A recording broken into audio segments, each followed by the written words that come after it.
Today we explore the world of a mysterious creature that has existed throughout the long history of humanity. This creature is not immortal, but it is reborn in a new form each time it dies. Unlike other creatures, it keeps all the memories of its past lives. It has lived as many different beings. A fish swimming in deep waters, an eagle soaring high in the sky, a tiny ant working in a colony, and even a massive dinosaur ruling the ancient lands are all forms of this creature. Despite the Earth changing over time, this creature has always survived. It has even survived the great extinction which wiped out all dinosaurs. It is trapped in an endless cycle of death and rebirth. It has experienced life through many forms. There is one thing it despises the most in all of its lifetimes, which is humans. The natural order is simple to this creature. The strong survive while the weak perish. When it is eaten by a more powerful predator, it understands as that is the way of nature. But humans are different. They do not just kill for survival. They take lives for sport, for greed, or for pleasure. This makes them the most detestable beings the creature has ever encountered. Yet no matter how much it loathes them, it cannot defeat them. Humans have always possessed the most advanced and evolving weapons. That is the power of humanity. They are at the very top of the food chain. The creature's hatred for humans grows with each rebirth, but it is powerless against them. It longs for revenge, and yet it continues to die by their hands. In one of its most recent lives, the creature is reborn as an elephant. It lives its life, but eventually humans bring about its death once again. It feels the unbearable pain of reincarnation as it dies. It has suffered through many painful deaths before, but this one is unlike anything it has ever known. Its body feels as if it is being torn apart. But the greater the pain, the stronger the creature it will become in its next life. That is the rule it has learned after countless rebirths. As the pain reaches its peak, the creature wonders what it will be next. What form will it take? It has been many things before, but nothing could prepare it for what comes next. It opens its eyes. It is reborn once more. It is something unexpected this time. It has become the very thing it hates the most. It is reborn as a human. Lee Jane is the name his mother gave him. He has a name from birth for the first time in countless thousands of years. He thinks about how humans are different. Even though they belong to the same species, they still divide themselves. They separate based on nationality, race, and many other things. Humans give names to everything in the world and attach meaning to them. When Jane was born, he did not cry. Every time his mother tried to speak to him, he only reacted but never spoke a word. Worried about her son, she took him to the doctor for a checkup. But the results were not what she expected. Jane was completely healthy. The doctor could not find anything wrong with him. But since Jane did not speak or show emotions, the doctor suggested that she take him to a psychologist. Jane's mother became angry hearing this. She accused the doctor of calling her son mentally ill. Jane was the most precious thing in her life, and she refused to believe there was anything wrong with him. His mother's name is Youngshil. From Jane's perspective, she is ignorant and stubborn. She is also uneducated and has lived a very unfortunate life. When she was young, she lost her family to war. Later, she lost her husband to war as well. The world is cruel and full of suffering to Youngshil. But despite all the hardship, she still has a child to care for. She does everything she can to raise Jane properly. She often carries him on her back while selling vegetables at the market. She once heard that telling good things to a baby would help them grow into a kind person. Even though Jane never responds, Youngshil always smiles and tells him that she loves him. Jane does not understand the meaning of these words. However, he can feel something warm in them. Jane has lived many lives and has always hated humans. But after spending so much time with Youngshil, he realizes something strange. He does not despise her. He still does not fully understand her love, but her actions make him feel something different, something he has never felt before. He wonders if this life will be different from the others. Far from Jane's home, something unexpected happens one night. A group of people is chasing a criminal when they suddenly notice Jane. He is standing on top of a tall pole.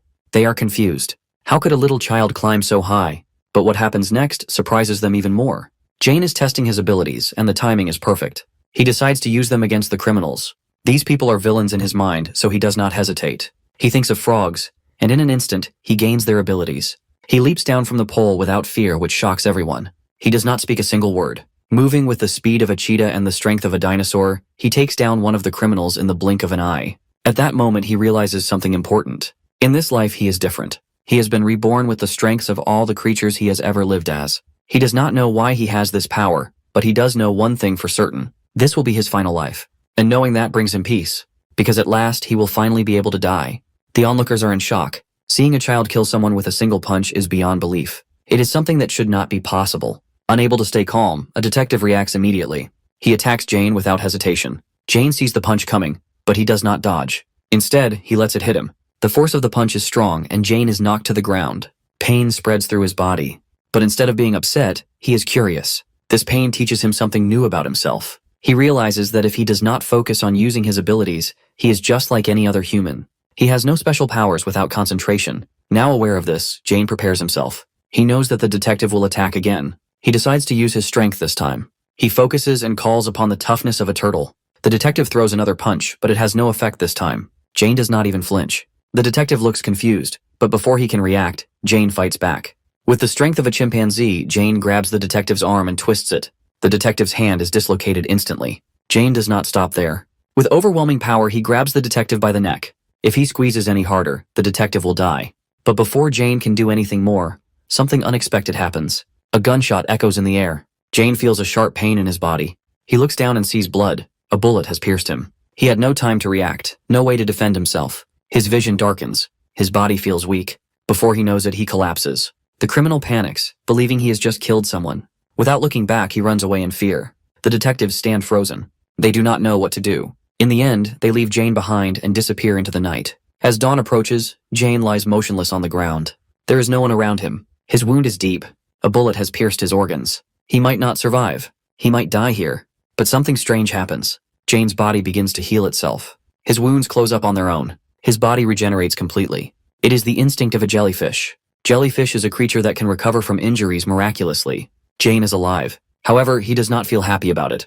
Jane gets up slowly. His power is beyond anything he could have imagined. He is still a child, yet he is stronger than any normal human. But at the same time, he feels empty. His existence itself does not make sense. As he looks into the distance, he hears a voice calling his name. It is his mother. Youngshil is searching for him and she sounds worried. Jane hears her, but he does not move. He feels nothing towards his mother's worries. He wonders if he should leave her. He is no longer just a human child. He is capable of surviving on his own.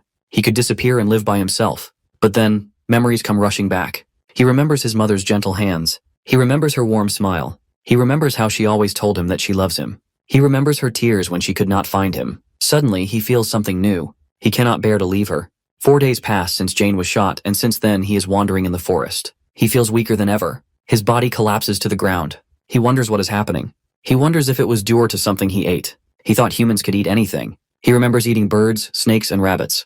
But now he feels like he is dying. He does not mind. He has no regrets. If this is the end, then so be it.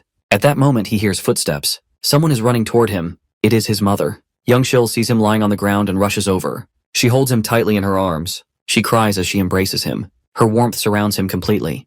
For the first time since his birth, Jane feels something deep in his heart. It is a feeling he has never known before. A feeling that is warm and comforting. Without thinking, he speaks, telling his mother he loves him. They are the same words she has always told him. The words she said to him every day with a smile. Youngshil bursts into tears hearing them from Jane. She holds him even tighter and cries for a long time. As the sun set, the sky was more beautiful than ever before that evening. Jane thinks to himself that he should stay like this for a little longer. He will stay by his mother's side just until he can survive on his own. He will take his time to learn how humans live. The scene shifts to the police station. The criminal who shot Jane has been captured. Desperate to save himself, he tries to tell the police about Jane. He claims that he saw a child with inhuman strength, and that he even shot and killed him. However, things do not go as he planned. One of the detectives betrays the criminal. He is the same detective who fought Jane. Instead of listening, he dismisses the criminal's words as nonsense. He convinces the others that the criminal is just making up wild stories to escape punishment. No one believes him. As a result, the information about Jane's abilities remains a secret. Meanwhile, Jane's life continues as usual. After that night, his mother holds his hand tightly every time he goes outside. He can feel the warmth of her touch. Every time she smiles at him, he feels something strange in his heart. It is a warmth he has never known before. Youngshil does everything she can to protect him. When bullies try to bother Jane, she threatens to beat them up.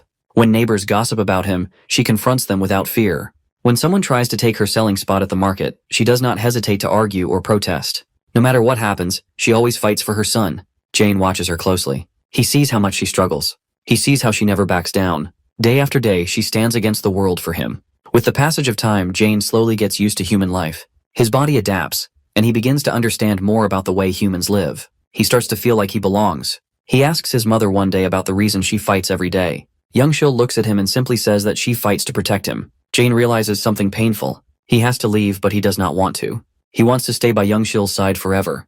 But he knows the truth. He is no ordinary human. His existence is too different. Staying with his mother might put her in danger. She could suffer because of him if anyone were to find out what he truly is. The worst possible thing happens. The only person who knows Jane's secret returns. The detective who fought him years ago has not forgotten. He has waited all this time, hoping to meet Jane again. Jane believes in the survival of the fittest. The weak always fall prey to the strong. No creature is free from this rule, and no life is exempt from this endless cycle. He understands this as the natural order of life. However, there are some deaths he cannot accept. Some creatures are killed just so humans can keep warm in winter or cool in summer. Some are killed to create new inventions. Others die so humans can carry their money in bags made from another creature's skin. Some are killed just to be displayed as trophies, and some are killed purely for entertainment. 12 years have passed since Jain began his new life. He has learned how to live among humans. Over the years, his neighborhood changes quickly. The streets are rebuilt, buildings grow taller, and factories rise along the river near his home. But not all changes are good. Youngshil has fallen ill. Jane steps into their home and sees her lying weakly on the bed. He remembers a time when she ate fish while he refused to touch it. That was the moment he should have stopped her. He should have warned her, but he didn't. Now he takes care of her while she fights her illness. As he is about to leave the house one day, Youngshil asks in a weak voice if he is going to school. Jane lies and says yes, but in reality, he is going to the market to sell apples. Sitting at his stall, he watches the city around him. Humans have destroyed the land for the sake of convenience, and yet, their own progress turns against them. Jane wonders why his mother has to suffer because of it. The real tragedy begins when Jane encounters someone he never expects to see again. A man approaches his stall and asks for the price of apples. He smiles and comments that they look delicious. Jane recognizes him immediately. It is the detective. Jane knows that every human is different, but humans have created laws to suppress their differences and maintain order in society. In the past, Jane broke the one law that must never be broken. He killed a human. The detective has been watching him. He planned to visit earlier but chose to wait. He wanted to observe Jane first. He wanted to see how monsters grow up. And now he wonders why Jane is pretending to be human. Jane stays silent. The detective expects this. Then everything descends into chaos. The detective suddenly accuses Jane of being a spy and arrests him. Jane closes his eyes and allows them to put handcuffs on him. Even though he does not resist, the detective pushes him into a corner. He tells Jane that if he is a spy, then his mother might be one too. He smirks and says that he has already sent people to investigate her. Since she is weak and sick, he wonders if she will survive the rough interrogation. Hearing this, Jane loses control. The only reason he continues living as a human is because of his mother. She is the one thing keeping him tethered to this life. The moment she is in danger, nothing else matters. In front of the shocked crowd, Jane easily breaks free from the handcuffs and dashes away at full speed. He must protect his mother. This is exactly what the detective wants. The other officers are horrified by what they just witnessed. The detective turns to them and asks if they can now see the truth. Jane is a monster. He falsely accused a 12-year-old boy of being a spy just to serve his own purpose. He forced Jane to expose his true nature. And now he is thrilled. His hunt can finally begin. But he has made a terrible mistake. He still sees Jane as just a monster. Something dangerous but still within his control. What he does not realize is that he is facing a creature far beyond human understanding. He is standing against an all-powerful being, one capable of erasing humanity from existence. Jane rushes back home from the market, determined to reach his mother before the detectives do. But he is too late. As soon as he arrives, Youngshil opens the door and sees a group of strangers surrounding her son, ready to take him away. Even though she is weak from illness, she does not hesitate to fight for him. She screams for the neighbors, begging them to help protect Jane. But the detective has already convinced his colleagues that Youngshil is a spy. Because of this false belief, they show no mercy. Youngshil refuses to let them take Jane without a fight. She struggles fiercely, trying to resist them, but they strike her down. She collapses to the ground, helpless and in pain. Jane feels a chill run through his entire body. Anger burns inside him, spreading from his head to his toes. The thin thread holding his sanity together snaps. Overwhelming rage takes control of him. In just a few breaths, Jane moves with a speed and strength no human can match. The unfortunate detectives never stand a chance. One by one, they fall at the hands of a 12-year-old boy. Their lives end before they even understand what has happened. Jane stands in the middle of the chaos, his hands stained with blood. His heart pounds as he turns toward his mother. Fear grips him. He is terrified that Youngshil will look at him the same way everyone else does. He is afraid she will see him as a monster. But he has done what he had to do. He has protected her, even if it means doing something unforgivable. The detective arrives and takes in the horrifying scene before him. His men lie lifeless on the ground. He turns to the remaining officers and reminds them of what he has said before. Jane is a monster. He warns them not to let their guard down just because he is young. If they do, they will end up like the corpses at their feet. Youngshil, despite being weak and barely able to stand, steps forward to protect Jane. She claims responsibility for everything. She tells them that she has killed the detectives herself. She says this even though she barely has the strength to feed herself. The unconditional love she shows for him pierces Jane's heart in a way he has never felt before. The pain is unbearable. Jane cries for the first time in his long existence. Tears stream down his face as he struggles to understand why his mother has sacrificed so much just to protect him. He torments himself with questions, unable to comprehend the depth of her love. His heart is heavy with emotions he has never felt before. The human before him, Young-shil, is now the most precious thing in his lonely and endless life. But despite everything, her life is now in grave danger. The twisted detective is consumed by his own beliefs, and he gives a cruel order. He commands his men to aim their weapons at Jane's mother. Jane cannot allow that to happen. Without hesitation, he steps in front of Young-shil to shield her from harm. He knows he is not like ordinary humans. He has extraordinary strength, and he will use every bit of it to protect her. As the bullets come flying toward them, Jane uses the abilities of an armadillo. His body becomes an impenetrable shield, effortlessly blocking every shot. The detectives are left in shock, unable to believe what they are witnessing. But their fear only makes them more reckless. In a frenzy, they continue firing, determined to take both mother and son down. Jane stands his ground, enduring the endless attacks. His body is covered in bruises and blood, but he does not fall. He refuses to let them harm Young-shil. However, as she watches him suffer, she cannot bear it any longer. Her heart aches at the sight of her son pushing himself beyond his limits just to protect her. She knows that for someone like her, death is inevitable in this situation. There is no way she can survive. She makes her final decision. With the last of her strength, Young-shil sacrifices herself for Jane. She steps forward and shields him, taking the fatal shots meant for him. Her body trembles as she collapses beside her son. The life slowly fades from her eyes, but in that moment, Jane's extraordinary power allows him to briefly connect with her. In those last seconds, she comforts him. Jane, overwhelmed with grief, tells her there is no reason for him to live anymore. He has spent countless lifetimes wanting to die, and now more than ever he wishes for it. He wants to follow her, to be reunited with her as soon as possible. But with her final breath, Young-shil makes him promise something. No matter what happens, no matter what he does, he has to live.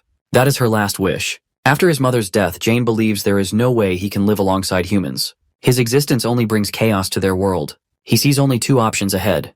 Either he will be killed, or he will have to kill humans to survive. But he cannot forget his mother's last wish. To honor it, he makes a decision. He will erase human existence from the earth, ensuring that no one else will suffer as he has. However, he does not want his mother's spirit to witness the destruction he is about to bring. To keep her memory away from the bloodshed, he flees, leading the detectives away from their home. Jane lures them to a flower field, a place filled with memories of peace and warmth where he once felt safe with his mother. Standing in the field, he reflects on his existence. He realizes he is something unnatural, something deeply flawed. But as he looks back at the world around him, he sees that humans are no different. They have devastated nature, destroyed lands, and taken lives without remorse. He finally understands the reason behind his powers. Perhaps this planet has given him this strength as a way to push humanity to the edge of extinction. That is the only explanation that makes sense. After leading the detectives far from his home, Jane strikes without hesitation. He unleashes his overwhelming power against those responsible for taking away the one person who mattered most to him. Within moments, the corrupt detectives fall one by one. They never stand a chance. With a single leap, Jane charges at them, his abilities far beyond anything they can handle. Their cries of fear and pain echo through the air, but Jane feels nothing. He has no sympathy for them. In the end, only one man remains, the detective who orchestrated it all. He is barely alive, his body broken and weak, but his hatred still burns. He curses Jane, calling him a monster. Jane only smirks at his words. To him, the detective has failed. He has failed to kill Jane, and because of that, the entire human race will now face his wrath. There will be no mercy. With that final thought, Jane swiftly ends the detective's life. With his vengeance complete, he turns away from the battlefield and returns to his mother's side. He picks up her lifeless body and holds her close. He does not stop or look back. As he walks, memories of his time with her flood his mind. He can hear her gentle voice, feel the warmth of her love, and recall the peaceful life he once knew. But that life is gone. All that remains now is his endless journey forward, carrying the only person who has ever truly loved him. Jane's years with his mother were brief compared to the millions of years he had lived, but for him those short years meant everything. In that fleeting time, he experienced endless love and joy, something he had never known before. His mother had given him warmth, care, and affection unlike anything he had ever felt. But now she was gone, and it was because of him. There was no life left in her, and the weight of that reality crushed him. The pain of her death is unbearable. Jane feels an emptiness inside him that no power can fill. Despite this, he knows he has to keep going. His mother's final wish was for him to continue living no matter what happened. It is a path she has entrusted to him, and he will honor it. With that thought in mind, he wanders aimlessly, carrying his grief with him. Eventually, he arrives at a strange and unfamiliar place. While walking through the wilderness, he encounters a hunter. The hunter raises his weapon and shoots a bird, killing it instantly. Jane's first instinct is to kill the man's anger rising in him at the sight of another life being taken so easily. But before he can act, the hunter notices him. Instead of being afraid, the man looks at him with curiosity. The hunter asks Jane about his parents. At that moment, Jane hesitates. When he mentions that his mother has passed away, something in the hunter's expression changes. The old man looks at him with concern rather than suspicion. Without asking any more questions, he takes off his coat and places it around Jane's shoulders to keep him warm. Then, without hesitation, he takes Jane with him. The hunter leads Jane to his home, where an elderly woman is waiting for her son's return. She welcomes Jane with kindness. treating him with the same warmth she shows her own family. The way they speak to him, the way they care for him, is something he has not expected. For the first time since his mother's death, Jane feels a small spark of trust toward humans. He has believed that people are cruel and selfish, yet these two strangers have shown him kindness when they have no reason to. However, life in the mountains is difficult. The elderly couple barely have enough for themselves, let alone another child to care for. Though they want to help, they know they cannot provide Jane with what he needs. The next morning, the old man makes a decision. He takes Jane into town, hoping to find a better place for him. There, Jane can have proper care, go to school, and learn how to speak politely. Though Jane does not know what awaits him, he follows the hunter, unsure if this new path will lead to the life his mother has wished for him. As Jane and the hunter walk toward the new house, Jane becomes curious about the hunter's mother. He wonders why she cannot hear or speak, yet the hunter still talks to her every day. The hunter explains that even though his mother cannot hear his words, she understands everything he wants to say. It is the deep connection of a mother's love, something that does not need words to be understood. Hearing this makes Jane feel a little better. His mood lightens as he thinks about the love between a parent and a child. It reminds him of young Shil, of how she always knew what he needed without him saying a word. For a brief moment he feels warmth again. But that happiness does not last long. As they continue walking, a sudden and heavy rainstorm hits. The rain pours down in thick sheets, making it hard to see. The two have no choice but to find shelter. However, disaster strikes almost immediately. In recent years, greedy businesses have cut down all the trees in the area, leaving the land unstable. With nothing to hold the soil together, the heavy rain triggers a landslide. The earth beneath them shifts violently, and rocks tumble down the slope with terrifying speed. The hunter is caught in the disaster. Jane watches in horror as the man is buried beneath layers of dirt and stone. No matter how strong Jane is, he cannot stop the force of nature. Once again, he finds himself helpless, watching someone he cares for die before his eyes. The pain in his heart grows heavier. But even in his sorrow, he does not forget the hunter's last wish. Jane carefully carries the hunter's lifeless body back home. The elderly mother, who has been waiting for her son's return, sees him instead lying still in Jane's arms. The shock is too much for her weak body to handle. Unable to bear the grief of losing her child, she passes away shortly after. Jane is left standing there alone once again. In his heart, he feels lost. He struggles between two choices. Should he destroy humanity, knowing they are the cause of so much pain and suffering? Or should he try to live among them as his mother wanted? He does not know the right answer, and the fear of making the wrong choice weighs on him. But then he remembers young Shil's words. She has once told him that even if he does not know what to do, he should still try. If he feels lost, he should follow what he believes is right. She has told him that making mistakes is part of life. Remembering this gives Jane a sense of clarity. He cannot ignore the truth. The hunter and his mother have died because of the greed of powerful businesses. They have destroyed the land, cutting down trees without care, leaving it vulnerable to disasters. Their selfish actions have cost 2 innocent lives. Jane cannot let that go unpunished. Determined, he sets out on his own. He finds the people responsible for the destruction. With his overwhelming power, he strikes down the greedy businessmen one by one. At that moment, there is only one thing he wants to do, and he does not hesitate. Destroying humanity is not an easy task, but Jane still believes he can do it. With that thought in mind, he visits the graves of the hunter and his mother one last time before setting out on his journey. He needs to become stronger. Although he has the power of all creatures, he is still just like an ordinary human when he is not actively thinking about his abilities. He realizes that if he wants to accomplish his goal, he has to train himself so that his powers will work without conscious effort. Years pass and Jane dedicates himself to his training. After the first 5 years, he reaches a point where he can maintain his abilities subconsciously. A clear sign of his progress is when a speeding train hits him, yet he remains completely unshaken. His body develops an incredible level of durability, almost like an indestructible shell. In the following year, Jane discovers a new ability. He can communicate with all living creatures through telepathy. At first, he is excited by this newfound power, but what he learns troubles him. Most animals and living beings on Earth do not hate humans as he does. Many creatures admire humans or simply coexist with them. This realization unsettles him, making him question his own beliefs. Despite this, Jane continues to train. 5 more years pass, then 10. By then, he has grown into a fully mature human body with unmatched strength. His reflexes are so advanced that he can react to any external attack or force without even thinking. His instincts have been sharpened to perfection. As his abilities grow stronger, something even more astonishing happens. He realizes he can communicate not just with animals but also with the earth itself. He can hear the whispers of the water, the voices of the trees, and even the silent cries of the land beneath him. He is no longer just connected to living beings. He is connected to the very essence of the world. The earth is suffering.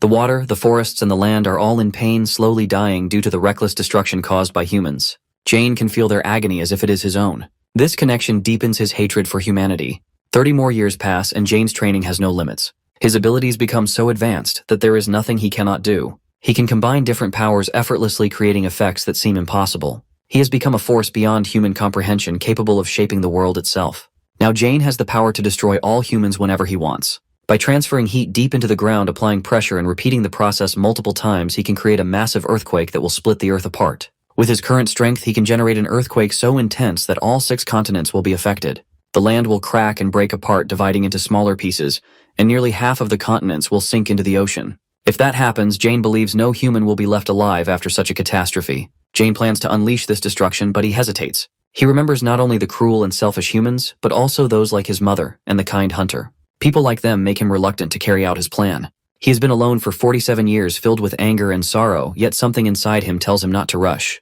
He has the power to do anything, so there is no need to act immediately. For now, he decides to observe humans a little longer before making his final decision. As he wanders through the world, he sees endless signs of human destruction. Everywhere he goes, nature is being torn apart. One day, he comes across a beautiful forest covered in flowers, but humans have begun clearing it to make roads for their vehicles. Seeing this, Jane is filled with rage. Without hesitation, he uses his power to turn the road into a chaotic mess, destroying everything in an instant. He does not care about the consequences. At first, Jane ignores the humans on the road. He is only focused on destruction. But then his eyes fall upon one of the drivers. Her face looks so much like his late mother's that he freezes in shock. Without thinking, he rushes to save her. However, at that exact moment, a large rock from above comes loose and falls toward him. Jane should have been able to defend himself, but something is wrong. His powers fail to activate. For the first time, he feels completely vulnerable. As he falls, he is confused. Why can't he use his abilities? What has happened to him?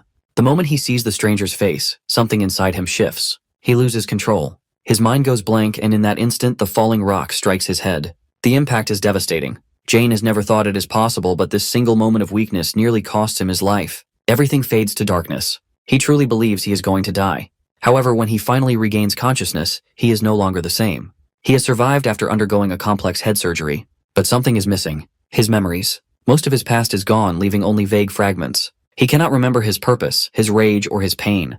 The only thing he remembers clearly is his name, Jane. Jane cannot provide any information about himself, and no investigation gives any answers. Even his fingerprints are not registered anywhere. With no other choice, the police suggest that Risu, the woman he saved, take him home as his guardian. She is reluctant at first, but eventually agrees. On the outside, Jane looks like a 24-year-old man while Risu is 34 years old. As they speak, Risu asks him to speak more politely. Even though Jane's real age is around 30 billion years, he does not argue. Something about Risu reminds him of a motherly presence, and without thinking, he often reaches out for her hand while they search for work and a place to stay. At first, Risu is hesitant, unsure of how to react. But she cannot bring herself to refuse a young man who once risked his life to save hers. She lets him hold her hand, and to her surprise, Jane suddenly bursts into tears. He does not understand why, but something about that simple gesture overwhelms him with emotion. Later, Risu introduces Jane to a friend who owns a restaurant, hoping to get him a job as a server. At first, her friend is unsure if Jane is suitable for the job. His way of speaking is strange, as if he is mimicking a regional dialect rather than naturally speaking. It makes him stand out, and they worry that customers might find it odd. However, Risu is determined to help Jane find a stable place in the world, and so she convinces her friend to give him a chance. Although Jane struggles at first, he works hard to adapt. The warmth and kindness he receives from Risu makes him feel something unfamiliar yet comforting, as if he is beginning to understand the human world in a way he never has before. Risu's friend eventually decides to hire Jane, giving him a chance to work at the cafe. Although Jane still wishes to live with Risu, he understands that he has to accept his new life at the cafe. He works hard, slowly adjusting to his new environment. Meanwhile, Risu is busy with her environmental research. She has many responsibilities and often has to leave on short trips. Because of this, she plans to leave her dog behind while she is away. However, she is surprised to see how attached her dog becomes to Jane. The animal shows him great affection, following him everywhere and refusing to leave his side. What shocks Risu even more is what happens when Jane touches the dog. The moment his hand makes contact, he feels something strange. A mysterious energy flows into him, and suddenly he realizes he has gained a new ability. This newfound power enhances his senses, allowing him to perceive things he has never noticed before. Using this heightened awareness, Jane senses something unusual. Deep within Risu's environmental research facility, there is an unknown presence. Something mysterious and powerful. It is a creature he has never encountered before, and its emotions are overwhelming.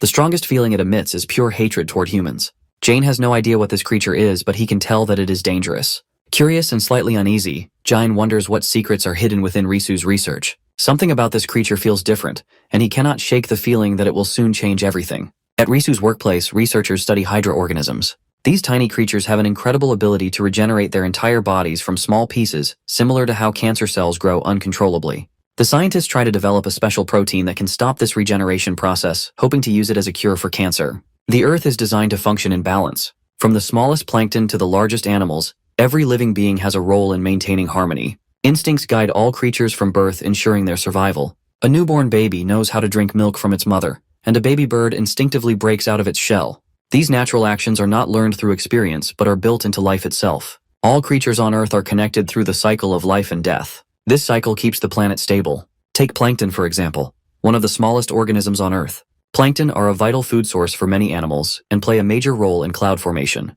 When water evaporates from the ocean, tiny particles from plankton help the water droplets form clouds. These clouds reflect sunlight away from the planet, preventing the Earth from becoming too hot. In this way, the ocean produces half of the oxygen in the Earth's atmosphere. It regulates the climate and provides life to all living creatures. The ocean is like a massive life support system. However, humans are slowly destroying it with pollution and reckless activities threatening the balance of nature.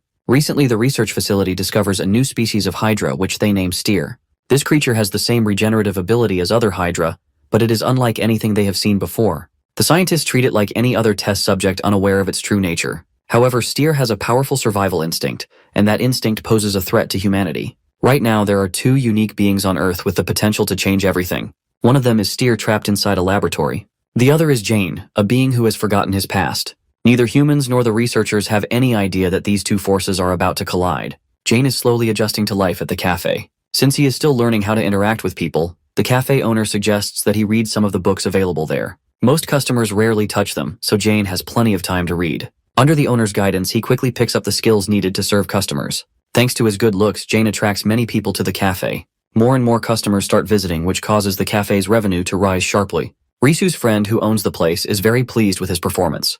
To celebrate how well Jane has adjusted to his new job, Risu invites him and her friend out for drinks. At first, Jane does not like the bitter taste of beer, but when he learns that people drink to get drunk and reveal their true selves, he becomes curious. Eventually, he ends up drinking too much and gets drunk himself. On the way home, he walks alongside Risu, his mind hazy from the alcohol. Influenced by the books he has read, he subtly hints at wanting to ensure her safety. Risu does not fully understand what he means, but she accepts his words without thinking too much about them. As they continue walking, they notice fireflies glowing in the dark. It is the first time Risu has ever seen them, and she is fascinated by their soft, flickering lights. Jane, still drunk, unconsciously activates his instincts. Without realizing it, his body starts to glow just like the fireflies. However, this unexpected sight frightens Risu. Seeing Jane's body emitting light is unnatural, and for the first time she feels uneasy around him.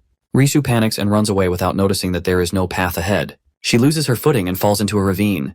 Fortunately, Jane reacts with the speed of a predator and quickly rescues her before she can hit the ground. The next morning, Risu returns to work at the research facility. There she is introduced to a creature called Steer. The facility currently has 14 steer specimens, but 13 of them have been separated from a single mother organism. During an experiment, the team leader pours acid onto the mother specimen. Surprisingly, the acid has no effect on it.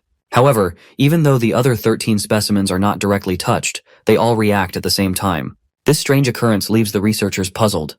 They cannot determine whether the 14 specimens are separate individuals or if they share some unknown connection. To this day, no one has been able to explain it. Later that morning, Risu takes the opportunity to ask the team leader about Jane's case. His response sends shivers down her spine. He firmly believes that if someone like Jane truly exists, that being would not be considered human. Instead, he would be treated as nothing more than a research subject to advance scientific knowledge. Shaken by this conversation, Risu rushes to confront Jane after her shift. She wants to know the truth about his abilities. Jane does not hesitate to answer. He is sincere in admitting that he can become anything he wants. However, he promises that he will not do anything if Risu dislikes it.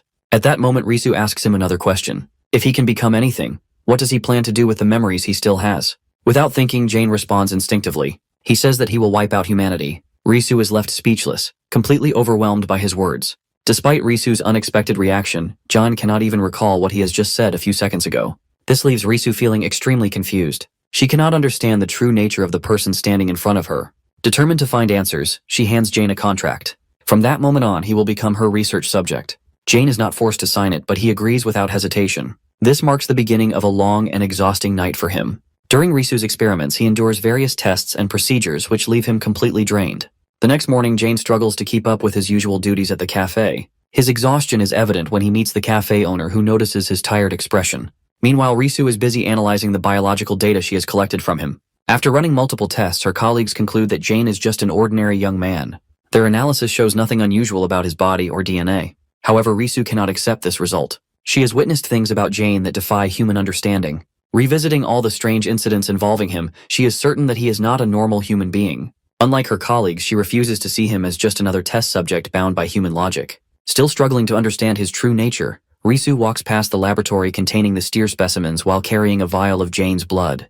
The moment she passes by, something unexpected happens. The original steer specimen, which has always remained calm, suddenly becomes violent. It reacts aggressively, thrashing against its containment, as if it senses something from Jane's blood. The other steer specimens also become restless, reacting to the disturbance. Before anyone can comprehend what is happening, the main specimen manages to break free from its containment. The lab is immediately thrown into chaos as alarms blare throughout the facility. At that exact moment, Jane, who is still at the cafe, senses the danger. His instincts scream at him, warning him of the impending threat. Without knowing why, he feels an undeniable connection to whatever has just escaped. The research staff quickly move into action as the containment unit breaks apart. Steer, the strange specimen, is now free and lying on the floor. The team leader, who is closest to Steer, reaches out, but before he can react, Steer bites him. Moments later, something unexpected happens.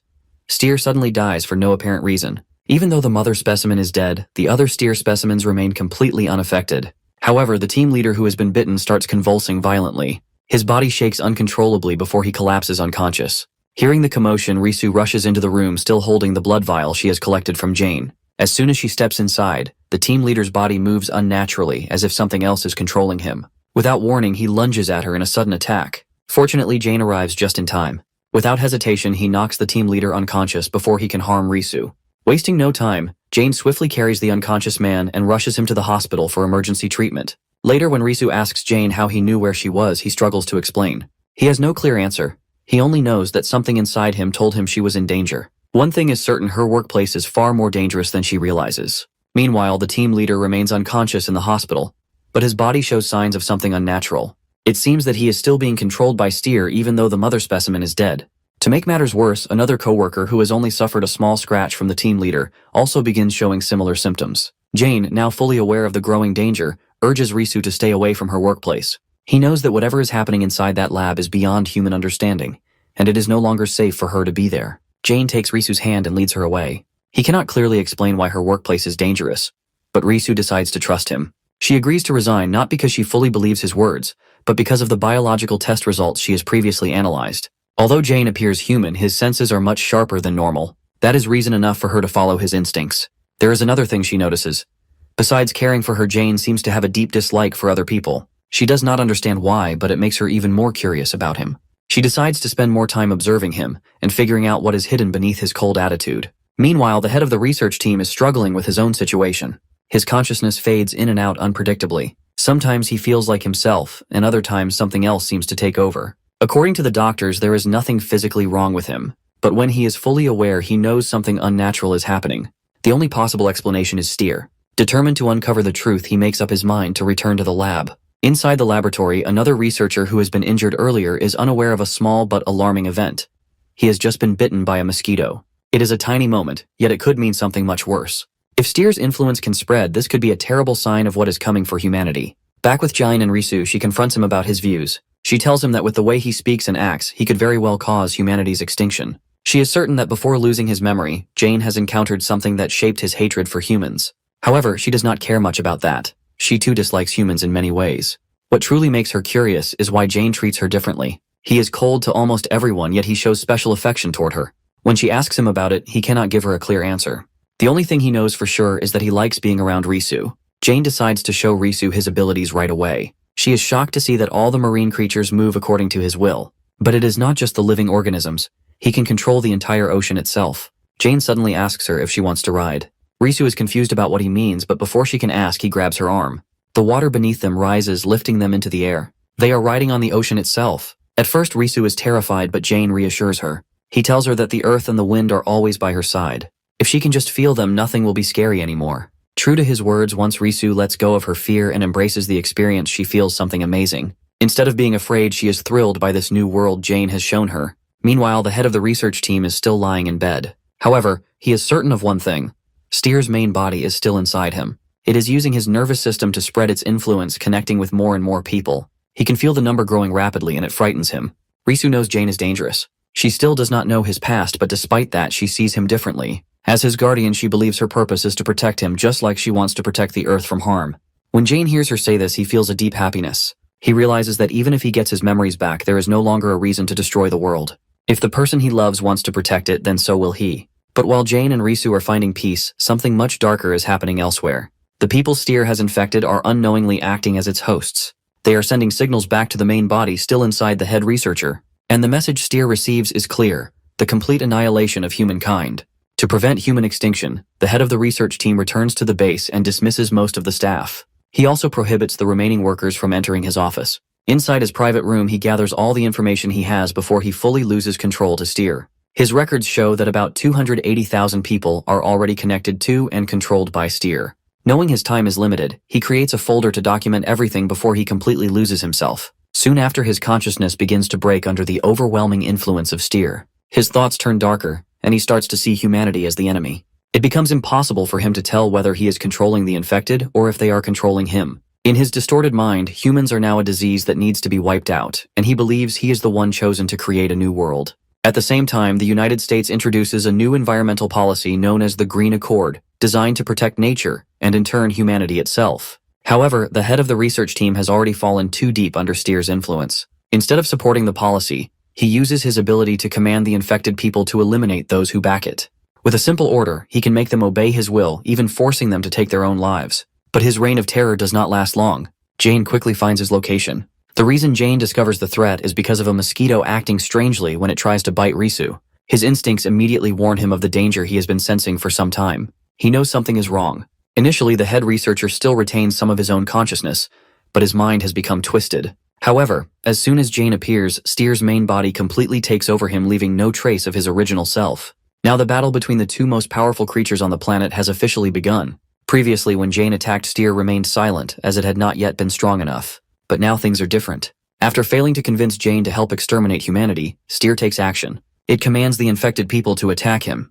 However, Steer has underestimated both Jane and the humans under its control. For Jane, their attacks are nothing more than child's play. With instincts sharpened over billions of years, he easily counters Steer's forces. Using only his physical strength, he strikes with overwhelming power, instantly teaching Steer a painful lesson.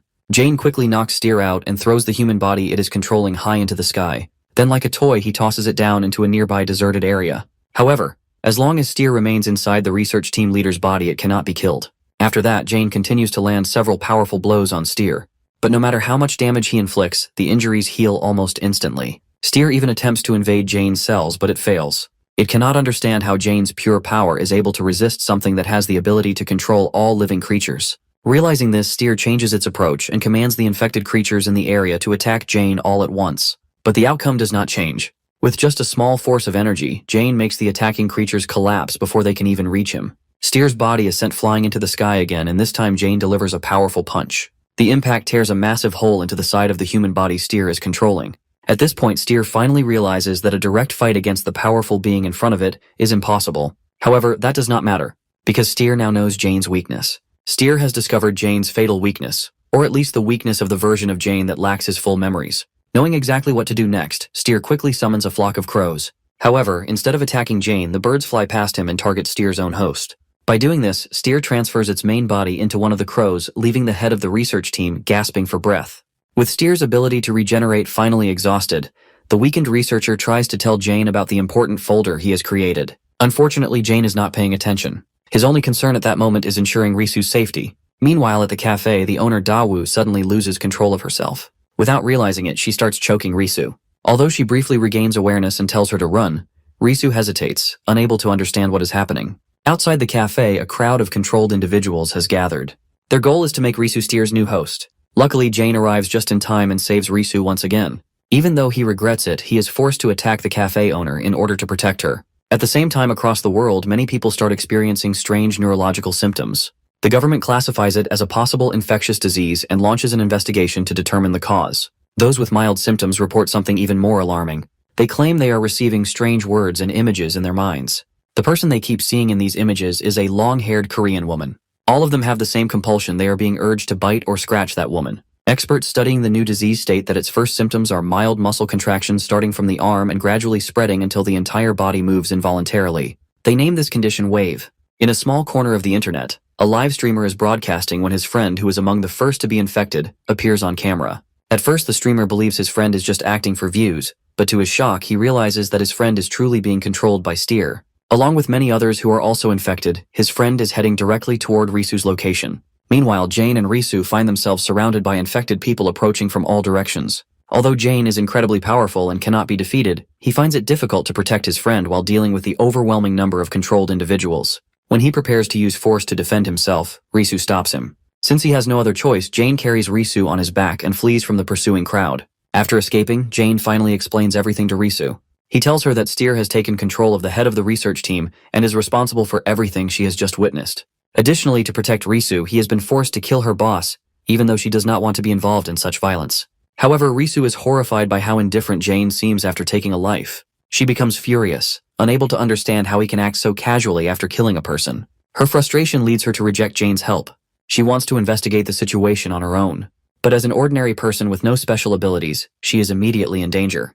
The moment she approaches a door, Steer almost attacks her. Fortunately, Jane's instincts allow him to act in time. He quickly saves Risu from being harmed. No matter what Risu says, Jane does not care. To him, she is too important, and his only priority is keeping her safe. Using his electric eel ability, he creates a strong barrier at the door, completely blocking the infected people under Steer's control. However, this entire scene is unknowingly captured by a live streamer nearby. A massive number of viewers witness the extraordinary event, leaving many stunned by what they have just seen. Jane notices that even though the controlled people have no awareness, their bodies still move as if something is guiding them. His most urgent task now is to find out what is behind their movements. After carefully observing the situation, he discovers that Steer has disguised itself as a crow in the distance and is using it to control the infected people. Without hesitation, Jane picks up a piece of debris from the ground and throws it forcefully toward the crow. The impact briefly disrupts Steer's connection with the infected individuals. However, due to its incredible ability to heal and recover, Steer quickly regains control, and once again the infected people begin to move under its command. Jane realizes there is no way to stop them without harming them, which puts him in a difficult position. He turns to Risu and pleads with her to let him stay by her side again. This time, he promises he will not act recklessly. Seeing his sincerity, Risu agrees, allowing him to continue protecting her. Jane wastes no time. He picks her up and jumps from a great height, landing safely on the ground.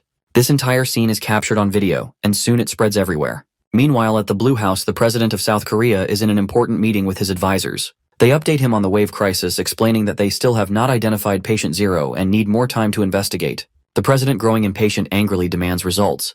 Just then, one of his assistants hurries into the room carrying something important. The president, frustrated by the interruption, asks if it can wait. The assistant, looking serious, shakes his head and insists that it is urgent. He then plays a video on a large screen. The footage shows a man leaping through the air like a frog, carrying a woman as he lands gracefully on the ground.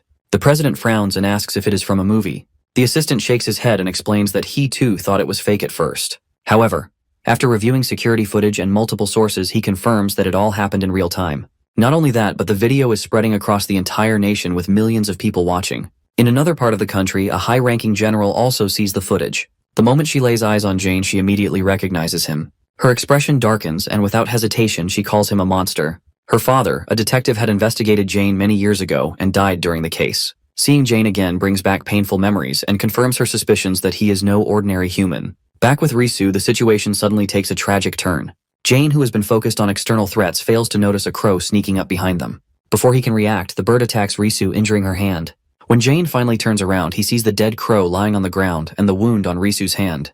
For the first time, he realizes that he has failed to protect the person he values most. A wave of shock and regret washes over him as he stares at the injury. The sight of Risu hurt because of his failure leaves him speechless. After Steer accomplishes its goal, the people under its control suddenly regain consciousness. They are confused and disoriented, but none of them, including Risu, immediately realize the full extent of what has just happened. It is not until Jane points it out that Risu begins to understand the severity of the situation. Looking down at her arm, she finally notices the wound left by the crow. Jane's expression turns serious as he explains that she has been infected. His immediate solution is to suggest amputating her hand to stop the infection from spreading.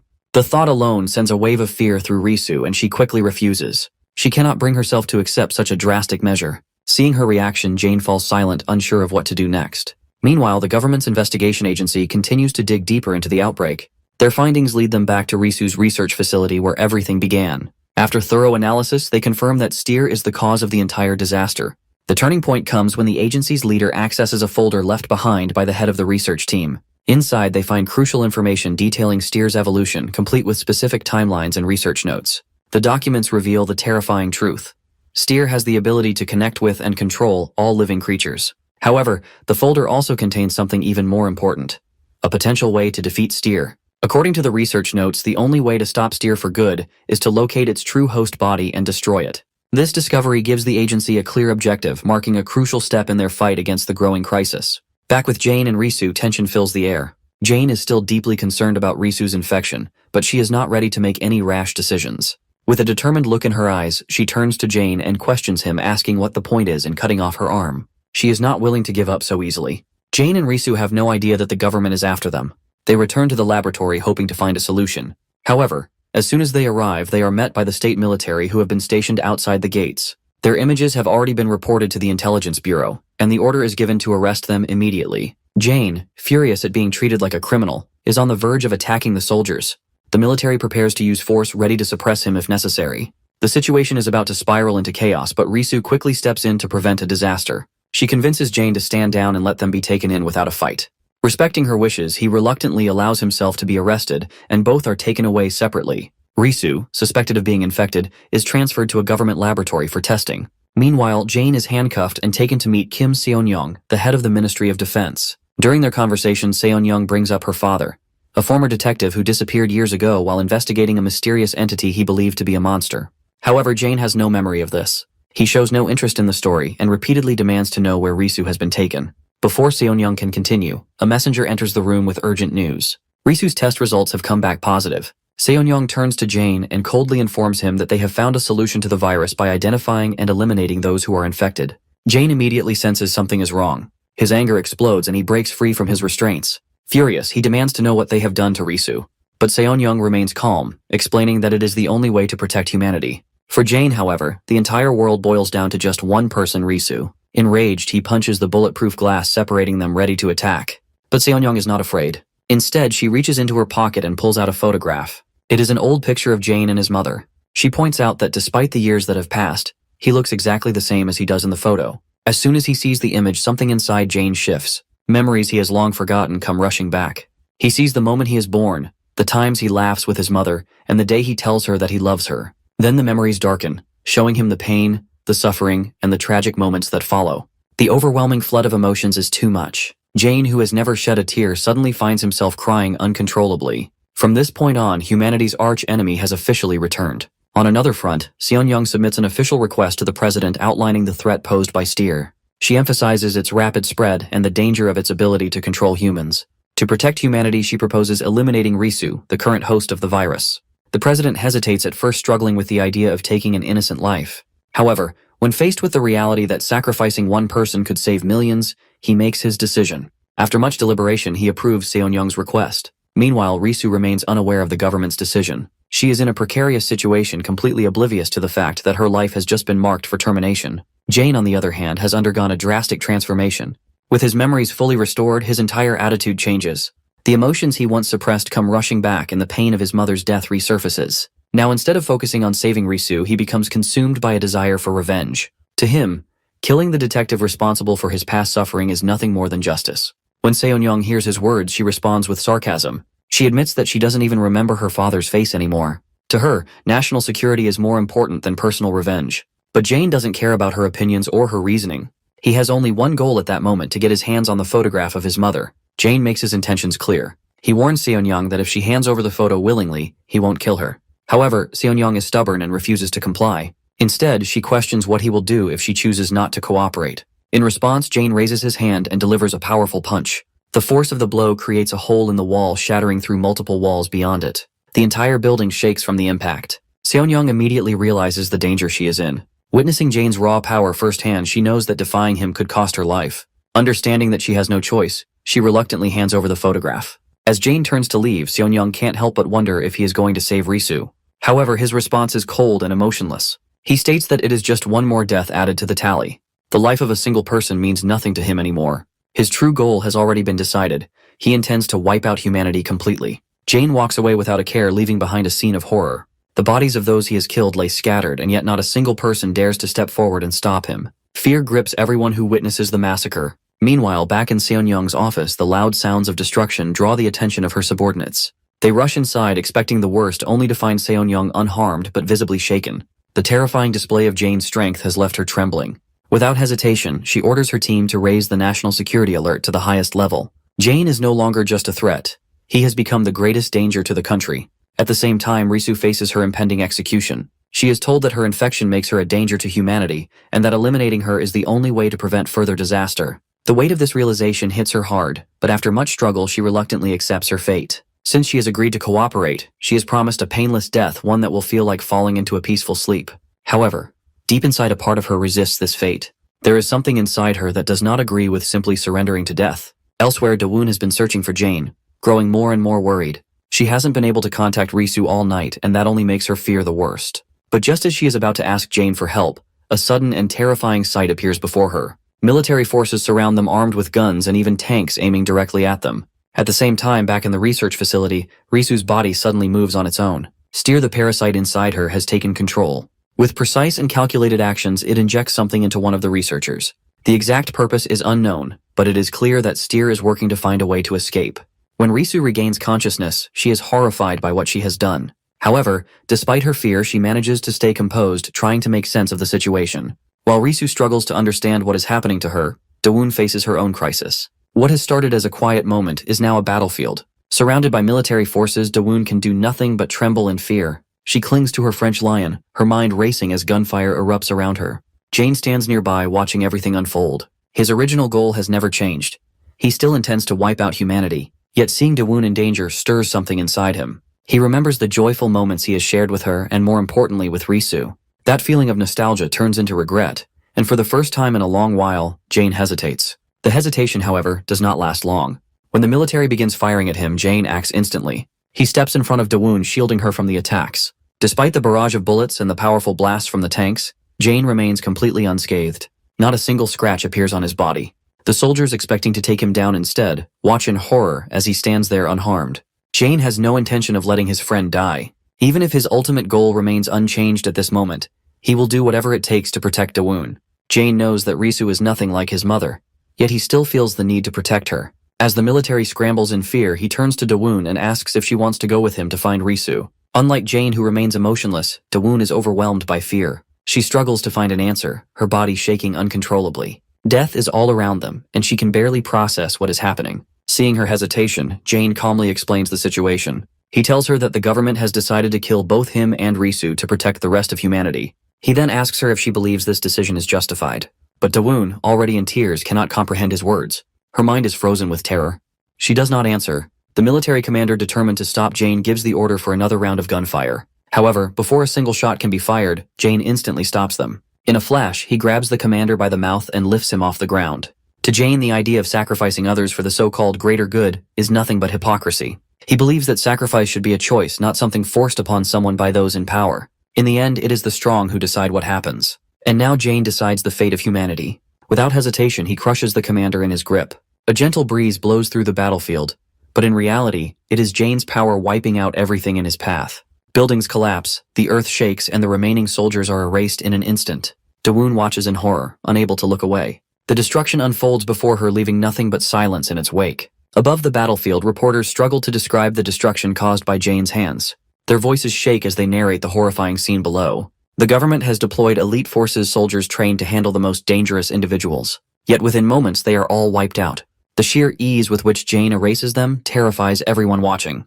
The reporters witnessing this firsthand can only wonder what kind of monster Jane is to wield such terrifying power. Even though the battle is far from over, more military forces keep arriving, throwing themselves at him like moths to a flame. Jane watches them and reflects on everything he has learned. He has studied human language, their way of thinking, and the way they see the world. But now he understands something disturbing. Humans believe they are the center of everything, the ultimate measure of all things. But is that really true? All living creatures suffer at the hands of humans in countless ways. Some are killed for food, some for decoration, and others simply for amusement. Jane has lived through every stage of existence. He has seen life from the perspective of countless creatures. Even though he has now become human, he still cannot stand humanity's arrogance. Above him, the reporters in the helicopter continue their frantic discussion. Their words buzz around him like annoying insects. Without a second thought, Jane picks up a stone and hurls it toward the sky. The force of the throw is unimaginable. The stone strikes the helicopter, causing it to explode in midair. However, as the flaming wreckage falls, Jane sees something that makes his indifference vanish in an instant. The burning helicopter is heading straight for Dawoon. Without hesitation, Jane appears before her in a flash. In an instant, he shields her from the falling debris. Even after everything, Even as a being who stands beyond humanity, he has learned something from them. He has learned what it means to care. The battlefield around him is in chaos, mirroring the turmoil within his own mind. His path has already been chosen and he will not turn back now. Yet as he looks at Dawoon, he sees her crying in fear. Her tears shake something deep within him. No matter what happens to the rest of the world, he realizes one thing. He cannot ignore the people he cares about. No matter what, he will protect Risu from the hands of the government. Risu, after enduring psychological manipulation, manages to escape from the government's lab. Steer helps her by controlling several people, making them unknowingly assist in her escape. As the situation spirals out of control, the security staff activates Plan B, eliminating Risu directly. Confronted by armed forces, Risu feels something strange. She can sense the Steer cells inside her controlling innocent people and forcing them into gunfire. As a human, she cannot allow this to continue. She refuses to let Steer use innocent lives for its survival. In a desperate attempt to break free from its influence, Risu slams her head hard against the ground, trying to snap herself out of its control. At that moment, a voice echoes in her mind. It is Steer speaking directly to her. It urges her to look at the reality in front of her. The people she is trying to protect are the same ones trying to kill her. Steer, on the other hand, only wants to save her. It doesn't understand why Risu resists when they share a symbiotic relationship. To Steer, her actions make no sense. But Risu does not care. To her, Steer is nothing more than a parasite and an unwelcome presence in her body. Without hesitation, she slams her head against the ground again, silencing it. She prepares to do it once more, determined to drive Steer out completely. However, before her forehead makes contact with the floor, she suddenly stops. She realizes there is a better way to rid herself of this parasite. Her eyes fall on a gun lying in front of her. At that moment, she recalls the words of the state inspector. A painful truth settles in her heart.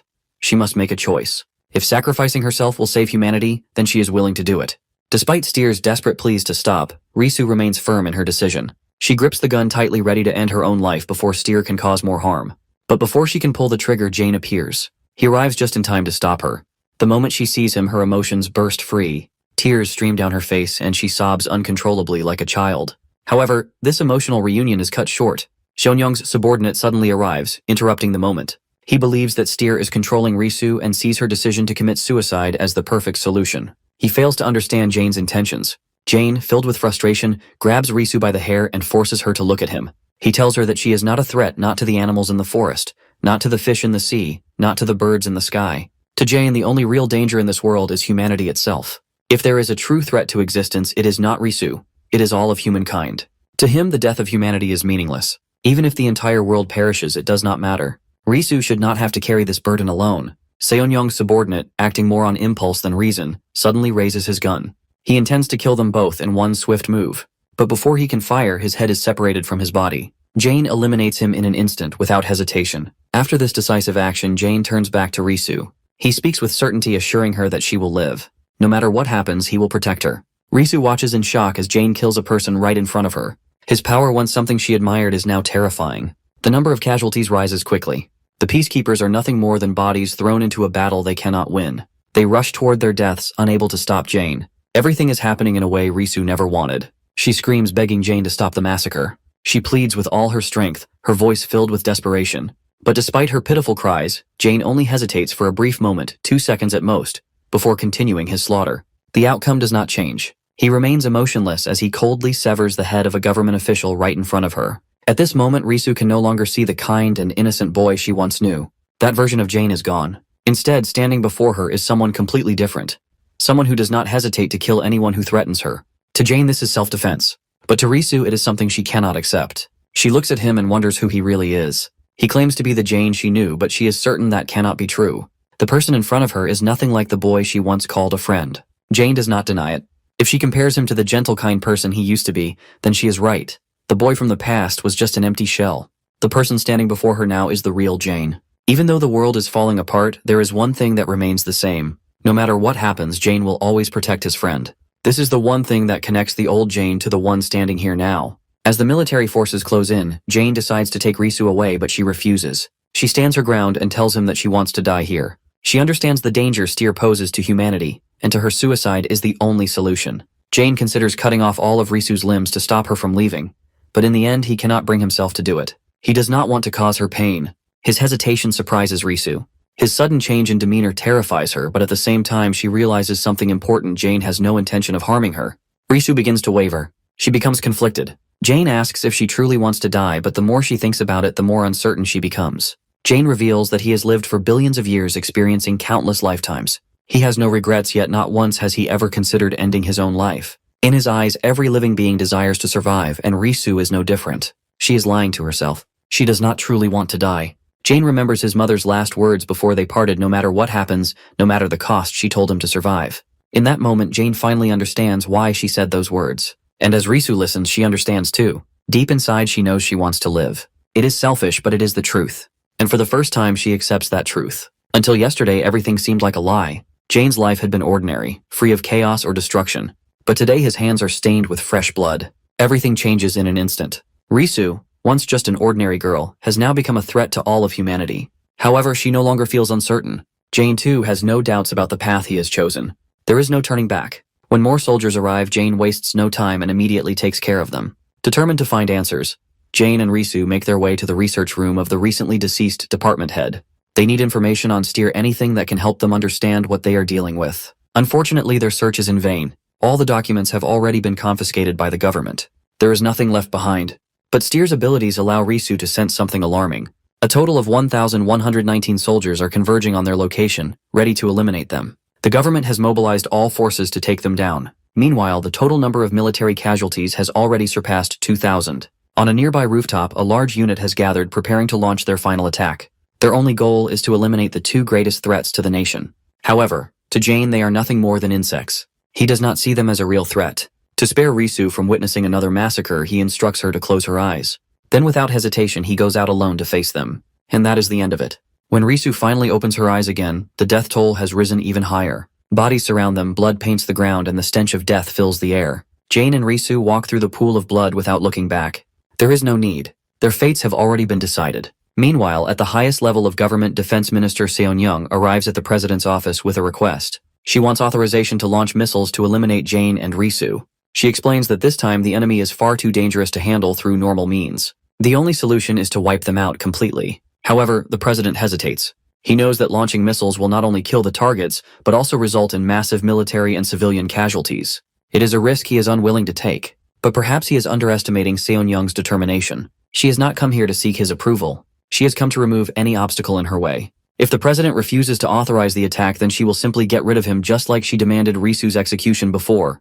Without hesitation, she raises her gun and shoots him in the head. The leader of the nation is dead. When the presidential bodyguards discover what has happened, it is already too late. They are horrified, but Seon-young remains calm. She tells them that the president has been infected by Steer and had to be eliminated.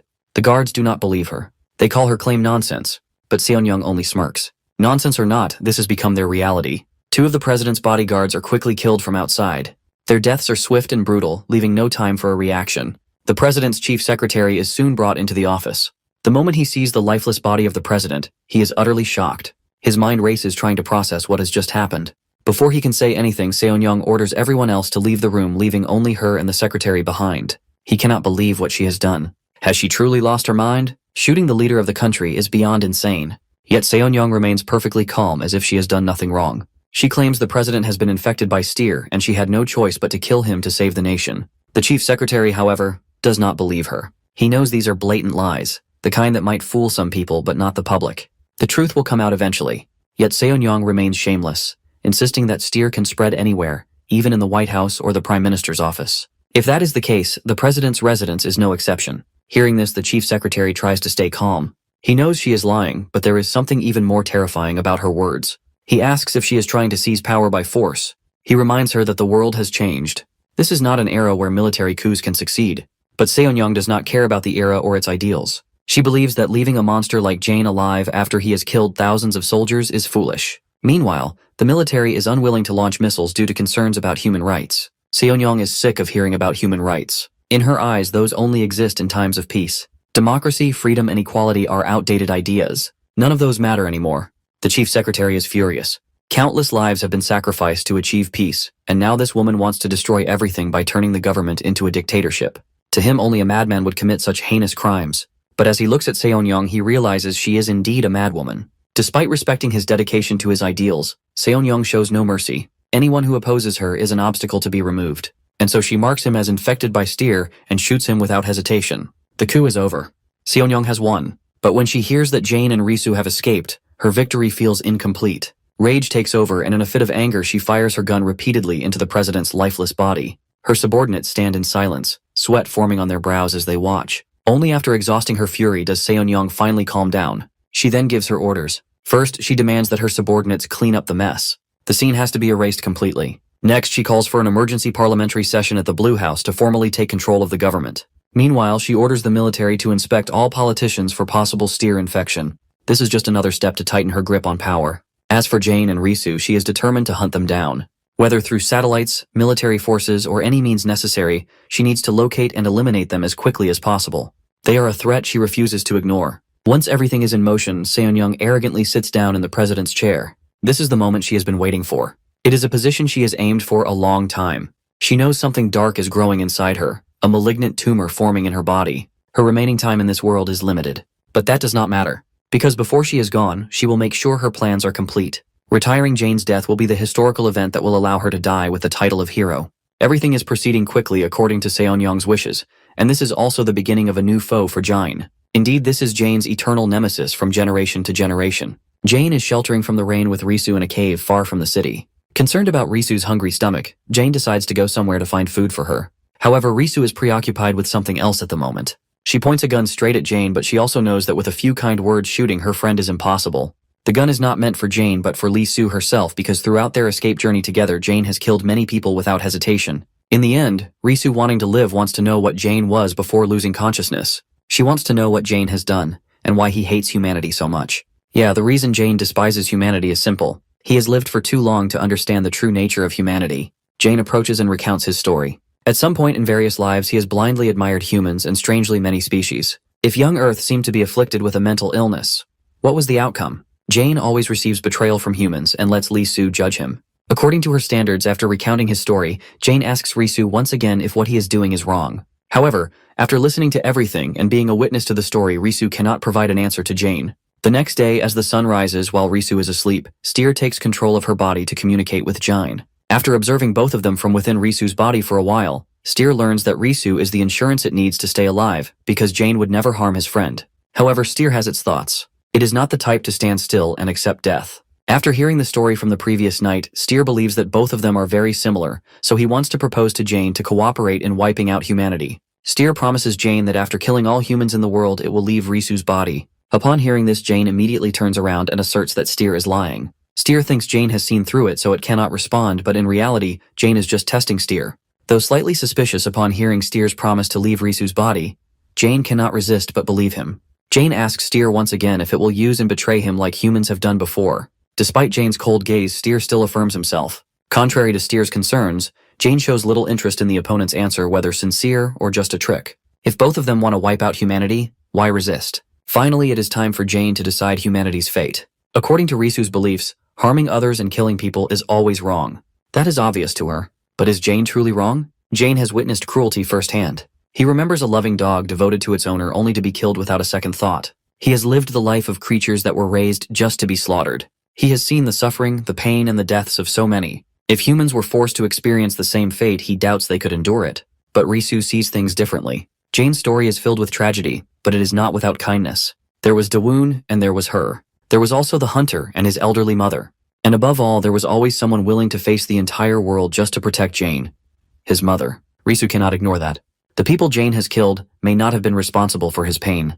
They may have been innocent. And to someone out there, each of those people was everything. The whole world. She cannot blame Jane for what he has done, but she also cannot turn a blind eye. She wants to stop this before it goes too far. So she suggests an idea. She and Jane should go somewhere far away where no one can find them. A place where they can live peacefully without Jane needing to kill anyone else. Her words sound like something from a book, a proposal of sorts. Jane realizes this, and for the first time in a long while, he feels embarrassed. His face turns red and he quickly looks away to hide it. But despite his reaction, he agrees. The thought of a peaceful life away from everything is something he cannot deny. As night falls, Jane watches over Risu as she sleeps. His mind drifts into a vision of what their future could be. A quiet place free from chaos. A simple life without the weight of the world pressing down on him. This is what he has always longed for. But just as he starts to enjoy this thought, the mood is shattered. Steer speaks to him, pulling him back to reality. For the first time, it sees Jane smile, and it questions him. Has he forgotten the promise he made at dawn? Jane is supposed to wipe out humanity. That is the deal. If he does not fulfill it, Steer warns him that it will kill Risu. But Jane remains calm. He does not react with anger or fear. Instead, he turns to Risu, gently leans in and kisses her. He does this for one reason: to make Steer uncomfortable. At first, Steer is shocked by Jane's actions, but then it quickly recovers and decides to take over Jane's body instead. It begins to infect his cells, trying to spread through him. However, it soon realizes something shocking. Jane has already cleansed all the cells that Steer had infiltrated. Jane makes it clear that if he wants to, he can still destroy Steer completely, but he does not plan to do that. He cannot find peace either. Instead of letting Steer harm Risu, he ensures her safety. Removing Steer from Risu's body is something Jane can do anytime. This surprises Steer. It never expected Jane to want to live so badly. It does not believe that Risu is worth Jane risking his life. In that case, Steer wonders when Jane will fulfill his promise to wipe out humanity. Jane simply turns back and tells Steer not to worry about it. He will always protect Risu no matter what happens. As for destroying humanity, Jane advises Steer to be patient. His only priority is making sure Risu is safe. Meanwhile, far away from them, chaos erupts in the government. A special parliamentary meeting turns into a massacre. Seonyong's political opponents are accused of being infected by Steer. Without hesitation, they are shot down. The remaining politicians are terrified. None of them dare to oppose Seonyong. With no resistance left, she officially seizes the presidency. Her speech is powerful and convincing. She tells the people about the massive casualties. 32,000 civilians have been injured, and 1,259 have died. Among the military, 130,000 have been wounded, and 28,000 have been killed. Seonyong blames all of this destruction on two beings, Risu and the non-human monster Jine. She declares that as the acting president, she will do whatever it takes to eliminate these two dangerous entities. With her strong words and determination, Seonyong wins the support of the people. She positions herself as their savior, someone willing to do anything to protect humanity. While all of this unfolds, Jane wastes no time. Without hesitation, he takes Risu far away from everything. He brings her to a deserted island, a place where no one can find them. Upon arriving, Risu looks around trying to understand where they are. Jane tells her that they are on an island that belongs to a neighboring country near North Korea. Time passes quickly and 7 months go by without anyone discovering their location. This makes Seonyong furious as she has been searching for them without success. Meanwhile, the United Nations starts paying close attention to the situation. They begin questioning the South Korean government's actions and demand that the country take responsibility for the spread of Steer. The pressure from the international community continues to grow. Seonyong knows that if she does not find Jine and Risu soon, the strong public support she has built will crumble. To maintain her control, she must eliminate them quickly. While Seonyong faces challenges, Jine and Risu begin settling into their new lives. However, life on the island is not entirely peaceful. Risu constantly scolds Jane, especially when he fails to understand her needs. Even something as simple as setting up a hammock becomes a problem for him. Jane reluctantly listens to her complaints, swallowing his pride. Risu tells him that he is only good at stealing and killing, so he should stay still and let her handle things. As she works, she starts to realize that she has been tricked into coming to this island only to end up scolding him all the time. Jane, on the other hand, is speechless. It was Risu who agreed to live here, not him. Despite feeling frustrated, he decides not to argue. Even a powerful creature like him has no choice but to obey Risu sometimes. After struggling for a while, they finally manage to set up the hammock. Risu is delighted and jumps into it immediately. As she relaxes, she starts dreaming about drinking a cold beer. Hearing this, Jane immediately leaves to find beer for her. Risu is not surprised by his actions. After all, Jane has stolen many things from this island. Finding beer seems reasonable, especially since they are in a place without electricity. Stealing machines would be pointless, but stealing drinks makes sense. Despite always scolding him, Risu appreciates that Jane pays attention to her words, even if only occasionally. When Jane mentions that warm beer will not taste good, Risu, being an experienced drinker, agrees with him. She is not too concerned about it. Once winter arrives, warm beer will no longer be an issue. Instead, she starts worrying about how they will survive the cold. Jane, however, has already thought about this. When winter comes, he can simply carry Risu to another island where the weather is warmer. This way, they will never have to deal with the cold. As the night goes on, they share a peaceful conversation, enjoying each other's company. While 7 months pass without any major problems for Jane and Risu, not everyone is happy. Steer grows restless, realizing that as long as Risu remains alive, Jine will stay the way he is. Even though Steer has survived by living inside Risu, this quiet life is not what he wants. Steer does not care if Jine and Risu do not share the same goal. It knows that it can act alone. All it needs to do is infect the entire world through Risu's body and start a war. Once that happens, its plan to wipe out humanity will be complete. However, Steer soon realizes that its plan is not as simple as it seems. It still cannot control Risu, which means it is far from achieving its goal. Steer is caught off guard by an unexpected change. Risu's body is slowly adapting to its cells, something it had never predicted. This makes Steer feel uneasy. It realizes that if it does not take full control of Risu soon, it might lose its chance forever. Determined to act before it is too late, Steer tries to possess her completely. Just as tension rises, Risu issues a firm warning. She tells Steer to reconsider its actions. If it makes the wrong move, Jane will not hesitate to kill it instantly. Steer hesitates, knowing that Jane has the power to erase it completely. Meanwhile, far to the south, the government satellite agency is still struggling to locate Jane and Risu. Despite their advanced technology, they are unable to track them. The reason for this failure is simple. The person responsible for tracking them has already been infected by Steer. At the same time, Risu is beginning to unlock new abilities. Because her body has adapted to Steer's cells, she can now connect with infected individuals mentally. This ability allows her to sense and communicate with them, making her aware of events happening around the world. With this new power, she gains an unexpected advantage. She can now protect not just Jane, but also humanity itself from the danger he represents. While these events unfold, something else is happening in the north. At a heavily guarded detention camp in North Korea, an escape is taking place. The prison guards are one step too late. A 17-year-old assassin girl has managed to flee. Her name is Ku Okja. The moment she escapes, Okja runs back home. Her first goal is to find her mother's grave. With the help of a kind neighbor, she locates her mother's resting place. But what she discovers breaks her heart. Her mother does not even have a proper grave. The only thing the neighbors could do was scatter her ashes into the river. Despite her sorrow, Okja finds some comfort in knowing that her mother passed away peacefully. With her emotions settled, she now focuses on her own survival. She knows she cannot simply flee to the south. She has already killed 3 people while escaping, and with her reputation as a fugitive and murderer, she will not be safe there. Realizing her situation, Okja comes up with a plan. She decides that the best way to avoid being captured is to hide on a deserted island. After spending days drifting on the sea, she finally reaches her intended destination. However, as soon as she steps onto the island, she realizes she is not alone. What she expected to be an empty and safe refuge turns out to be something entirely different. In front of her, she sees a couple sitting together enjoying their evening. Jane, as always, remains calm and emotionless. Risu, on the other hand, looks surprised to see a stranger arrive so suddenly. Meanwhile, Okja is overwhelmed by a mix of emotions. She is exhausted, desperate, and unsure of what to do next. She knows she cannot afford to be caught. As she stands there, her mind quickly forms a plan. She deeply regrets what she is about to do, but she sees no other choice. If she wants to survive without being discovered, she must kill these 2 powerful beings. Back at detention camp number 15, the prison managers search through the records. They are shocked to discover details about Okja. According to the files, she enlisted nearly 3 years ago and had spent the entire time in Unit 649. What surprises them even more is her age. Even though she is only 17 now, she had lied about her age to enlist. The captain of Unit 649 had turned a blind eye to this fact.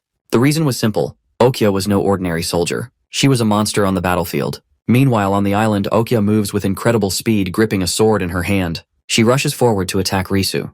Her movements are so fast that Risu cannot react in time. Jane quickly intervenes to protect her, but Risu is still shocked by the sudden attack. She cannot understand what this strange girl is trying to do. Okja hesitates slightly when she realizes that Jane is not an ordinary person. But instead of retreating, she becomes even more determined. She makes up her mind. She will not let either of them survive. Jane notices the look of determination in Okja's eyes. He calmly instructs Risu to step back, assuring her that he will handle the situation.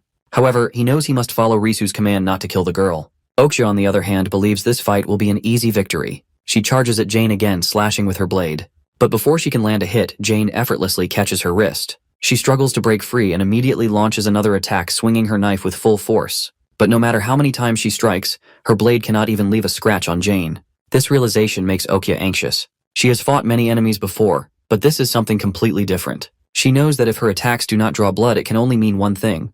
Jane is not human. This thought makes Okja even more suspicious. She refuses to believe Risu's calm demeanor. Instead, she convinces herself that these 2 are spies sent by South Korea. With this in mind, she becomes even more cautious. After failing to land a single blow, Okja quickly changes her approach. Instead of attacking Jane directly, she shifts her focus. She pretends to attack him again, but then suddenly dodges and moves toward Risu instead. In her mind, Risu is the weaker target. If she can capture Risu, she might have a chance to threaten Jane and force him not to act recklessly. However, this turns out to be a grave mistake. Okja expects Risu to be helpless, but instead of showing fear, Risu remains calm. At the same time, Jane's expression changes completely. His usual emotionless face vanishes, replaced by something sharp and terrifying. His presence alone sends a chill down Okja's spine. Before Jane can act, Risu takes control of the situation. With just a slight movement, she allows Steer's cells to spread. In an instant, Okja is infected. Her body freezes, unable to move as she wants. No matter how much she struggles, she cannot resist. With Steer's abilities under Risu's control, Okja is forced to kneel before her. Jane, seeing that Okja has been subdued, slowly calms down. His anger fades. Okja, however, is in a complete state of panic. She cannot understand what is happening to her body. She tries to fight back, but it is useless. The situation has completely reversed. Instead of being the one in control, Okja now finds herself at Risu's mercy. Having disrupted their peaceful evening, she is left with no choice but to face the consequences. Risu, unimpressed by Okja's reckless actions, decides to discipline her properly for causing trouble. Risu and Jane argue once again. Risu believes they should not kill Okja because she is still young and deserves a chance. However, Jane strongly disagrees. He believes Okja is old enough to take responsibility for her actions. Moreover, since the girl had tried to kill Risu, he cannot simply let her go without consequences. Their disagreement intensifies as neither side is willing to back down. As they continue to struggle over the decision, Okja suddenly interrupts. She watches them in confusion, unable to understand what kind of beings they are. To her, they are not normal humans. They seem almost divine, yet their behavior is bizarre. Their argument makes no sense to her, but her intervention forces them to stop for a moment. Taking the chance, Risu suggests that all three of them could live together on the island. She believes it would be better than fighting. However, Jane strongly opposes the idea. He prefers to keep things as they are, just the two of them. Before Risu can argue further, Okja speaks up. Her face is swollen from the earlier confrontation, but she still manages to express her anger. She refuses to accept pity from South Korean people, calling them arrogant fools. Hearing this, Jane suddenly becomes amused. He immediately changes his stance and agrees to let Okja stay. However, despite his words, Jane is not the one who truly holds the power to decide. The real authority belongs to Risu. With her abilities, she can read Okja's thoughts. She wants to test the girl's resolve, so she asks again if Okja truly wishes to die. Risu believes Okja has already realized the extent of her powers. She knows that with just a single movement, Risu could take her life instantly. To make things clear, Risu begins counting. If Okja still wishes to die when she reaches 3, Risu will grant her wish. However, before Risu can even count to 2, Okja breaks down. She begs for her life, willing to do anything to survive. Seeing this, Risu smiles gently and strokes the girl's head. She is pleased with Okja's decision. Survival is always the right choice. Meanwhile, back at detention camp number 15, the camp manager receives unexpected news. Okja's case is being transferred directly to the Ministry of Defense. The decision puzzles him. Normally, a case like this would not receive such high-level attention. His superior shares the information that everything seems to be linked to Okja's past military mission. Before Okja was convicted and sent to the detention camp, she was not just an ordinary girl. She had been involved in something far bigger. The scene shifts back to Jane, Risu, and Okja. The three of them sit together as Okja recounts her past. She explains that from a young age she was part of the military. However, she made a mistake that led to her imprisonment. She does not deny her actions. She understands that she violated the rules. But at the time, she had no choice. Her troubles began when she received a special mission. She was assigned to protect an important Chinese scientist. This scientist had discovered something shocking about the predicted eruption year of Mount Baekdu. The scientist found out that the volcano was set to erupt this very year. This information was a top-secret national matter. However, Okja leaked the details. Because of this, she was immediately accused of endangering state security. She was imprisoned to ensure she could not spread the secret any further. Listening to her story, Risu becomes curious. She wonders what exactly Okja did to be punished so severely at such a young age. However, as Okja explains, everything begins to make sense. The information she knew was dangerous. If the eruption truly happens, it could change everything. Despite this shocking revelation, Jine and Risu do not show much concern. At the moment, a volcanic eruption is not their biggest problem. Unbeknownst to them, a bigger threat is already approaching. On the mainland, a government satellite agency has finally succeeded in tracing their location. The search team has managed to pinpoint their exact whereabouts. They have confirmed that Jane, Risu, and Okja are currently on an island within North Korean territory. Though somewhat surprised, the team wastes no time. Their target has been found. And now the hunt begins. After the information about Jane's location is reported to Seon-young, images of his brutal massacre are quickly sent to the leaders of North Korea. Seon-young, who currently holds power in South Korea after a coup, wants to warn the other side about the presence of 2 dangerous individuals on North Korean soil. One of them spreads disease while the other has the power to wipe out entire armies. However, the North Korean leader does not trust Seon-young's words. He mocks her claims, believing that these so-called monsters are just South Korean spies. To him, the idea of an infectious disease and an unstoppable warrior is nothing more than a hoax created by Seon-young. Hearing this, Seon-young immediately denies the accusation. She insists that Jane and Risu were never sent by South Korea. Instead, they had escaped on their own. But the North Korean leader does not care about her explanations. He is only interested in compensation.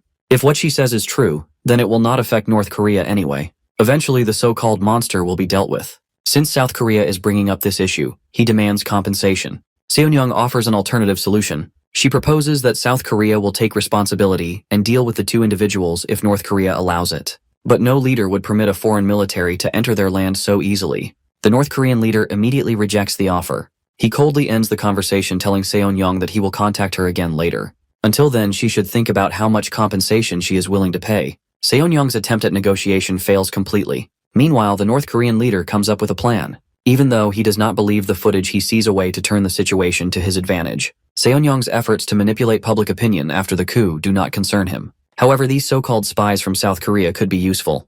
With Mount Baekdu's eruption predicted for this year, he needs a way to control the public. These spies are the perfect scapegoats. If he captures and executes them in secret, he can shift attention away from the disaster and control the narrative. It is the perfect chance to rewrite history. Without wasting time, he orders the elite Special Unit 649 to deploy immediately. Their mission is to find and eliminate the spies. Meanwhile, on the island, Jane's group listens to Okya's story. Risu, curious about the girl's past, asks why she did not escape to South Korea for safety. Okya explains that doing so would not have helped her. In the eyes of both nations, she is still a criminal. If she went south, she would eventually be sent back to North Korea where execution awaited her. Although her situation is difficult, Okya has no choice but to survive. No matter what happens, she must keep living because that was her mother's last wish. Her mother always advised her to endure and find a way to live. Okya holds on to those words even now when her life is uncertain. Her story touches Risu deeply. She feels sympathy for the girl and wants to offer words of encouragement. Jane, on the other hand, maintains his usual indifferent expression. But more than anyone else, he understands Okya's pain. There is no time to reflect further. Jane suddenly detects movement from far away. He senses the presence of multiple people approaching the island. To confirm, he touches the sea using his ability to connect with the water. Through this method, he discovers that a total of 48 soldiers are advancing toward their location. Hearing this, Okya immediately panics. She assumes they have come to arrest her. Fear grips her as she urges Jane and Risu to run away before it is too late. However, Risu tries to calm her down. But with an entire military force approaching, fear is inevitable. Okya is overwhelmed with tension and worry. To ease her concerns, Jane reassures her. He promises that she will live and keep her promise to her mother. Although Okya knows Jane is strong, she still feels that his confidence is reckless. The North Korean military is powerful, and no human can stand against them. However, that is only what Okya believes. Risu understands Jane's abilities far better than Okya does. To him, an approaching army is nothing more than a swarm of insects. He is not afraid, nor does he see them as a threat. To reassure Okya further, Jane boldly declares that no one in this world can kill him. Okya is shocked by his words. But what happens next surprises her even more. 1 month later, the world learns of the island's existence. It is no longer an unnamed piece of land. The outside world now calls it Enemy Island. But soon after, it gains a more terrifying name, Blood Island. Before the outbreak of war, Jane knows that Risu does not like violence, but he has no choice. The most important thing to him right now is protecting Risu and Okya. If they are in danger, he must kill again. Risu understands and nods in agreement. With that, Jane begins his brutal attack on Unit 649. Meanwhile, in his office, the North Korean leader enjoys a cup of tea when he suddenly receives alarming news. The entire Unit 649 has been completely wiped out. They have failed in their mission to eliminate the 2 supposed South Korean spies. Shocked by this unexpected turn of events, the leader immediately arranges to meet the only surviving soldier from the battle. He needs to confirm whether the monster in the footage is real. When he finally meets the soldier, his worst fears are confirmed. The terrified soldier describes what he witnessed. As soon as they approached the deserted island, he saw Jane place his hand on the sea. In an instant, numerous whirlpools appeared, swallowing the soldiers whole.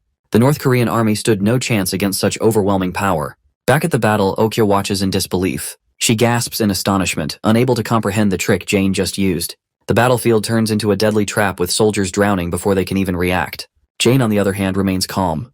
To him, creating a few whirlpools is nothing extraordinary. Unlike Okya, Risu is not surprised at all. She has seen Jane's power before and knows what he is capable of.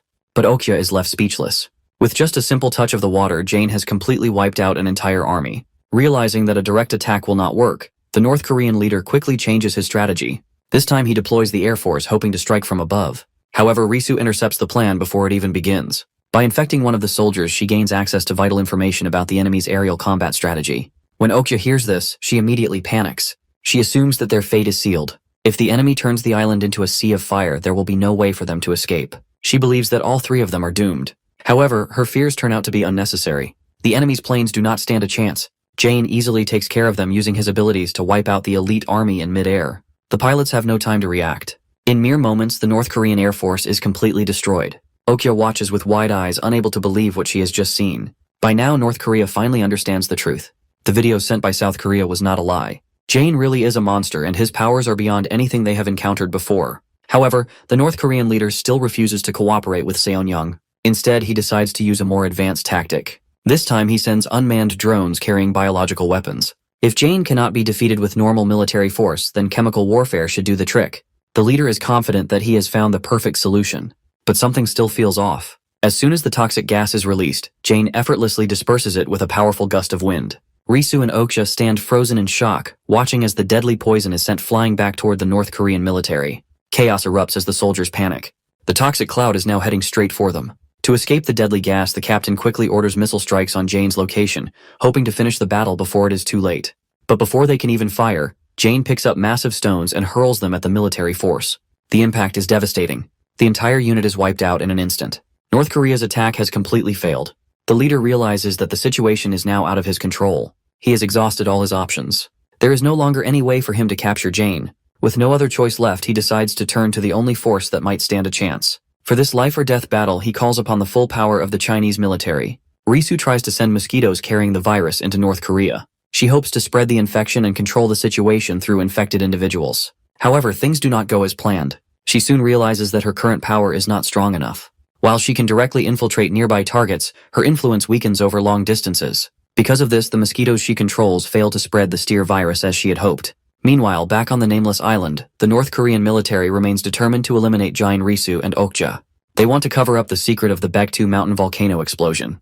With this persistence, both Risu and Steer believe that Jine will be forced to continue killing more soldiers. However, this is never what Risu wants. She only wants to protect her best friend and save the lives of those attacking Jane. Steer notices Risu's emotional struggle and sees an opportunity. He knows she wants to protect Jane, but he also knows that if things continue as they are, many people will die. At the same time, Jane will have to face endless human attacks without rest. Back on the battlefield, the warships begin firing again. At the same time, North Korean fighter jets launch airstrikes. The artillery shells are useless against Jane, but they are dangerous for Okja and Risu. Jane understands that protecting them is more important than anything else. So instead of attacking, he decides to retreat for now. He lifts Okja and Risu into the air to avoid the enemy's attacks. However, this situation is more exhausting than Jane expects. Fighting while protecting his loved ones drains his strength faster than he thought.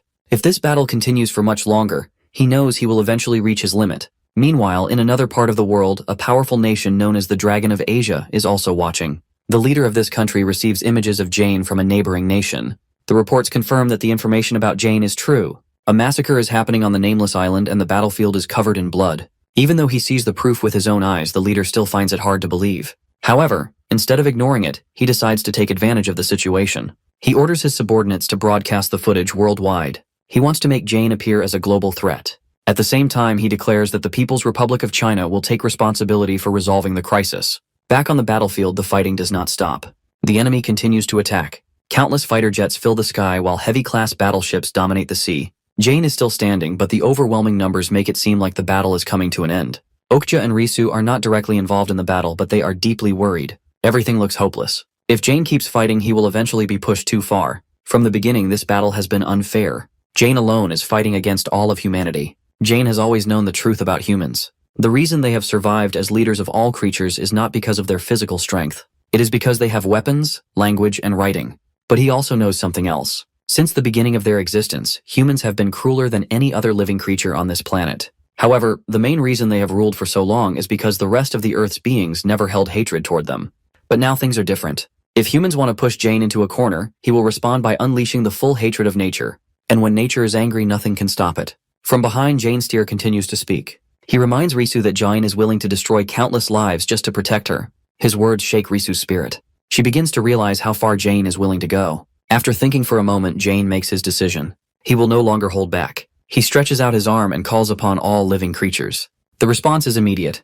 The first to arrive are the birds. For thousands of years, they ruled the skies before humans took their place. Now they return to reclaim what was once theirs. Beneath the surface of the ocean, the call of Jane spreads far and wide. Sea creatures, both large and small, rise from the depths. They all begin to move toward the battlefield, ready to fight alongside him. A massive force of animals rushes toward the enemy.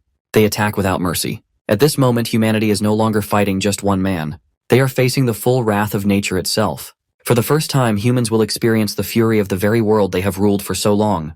When Jane was a child, he often felt lonely. He would watch the neighborhood kids playing together, but he never had the courage to join them. Deep inside, he wanted to be part of their group, but something always held him back. His mother noticed his hesitation and understood his struggles. She could see the emotions on his face even when he remained silent. One day, she sat beside him and gently asked why he did not go out to play with the other children. Jane remained quite unable to put his feelings into words. His mother, knowing his difficulty in expressing himself, took his hand and raised his thumb. She then called out loudly, asking if anyone wanted to play with Jane. Immediately, a boy named Youngshil responded, and soon all the neighborhood kids happily gathered around Jane. That simple moment allowed him to connect with others and feel accepted.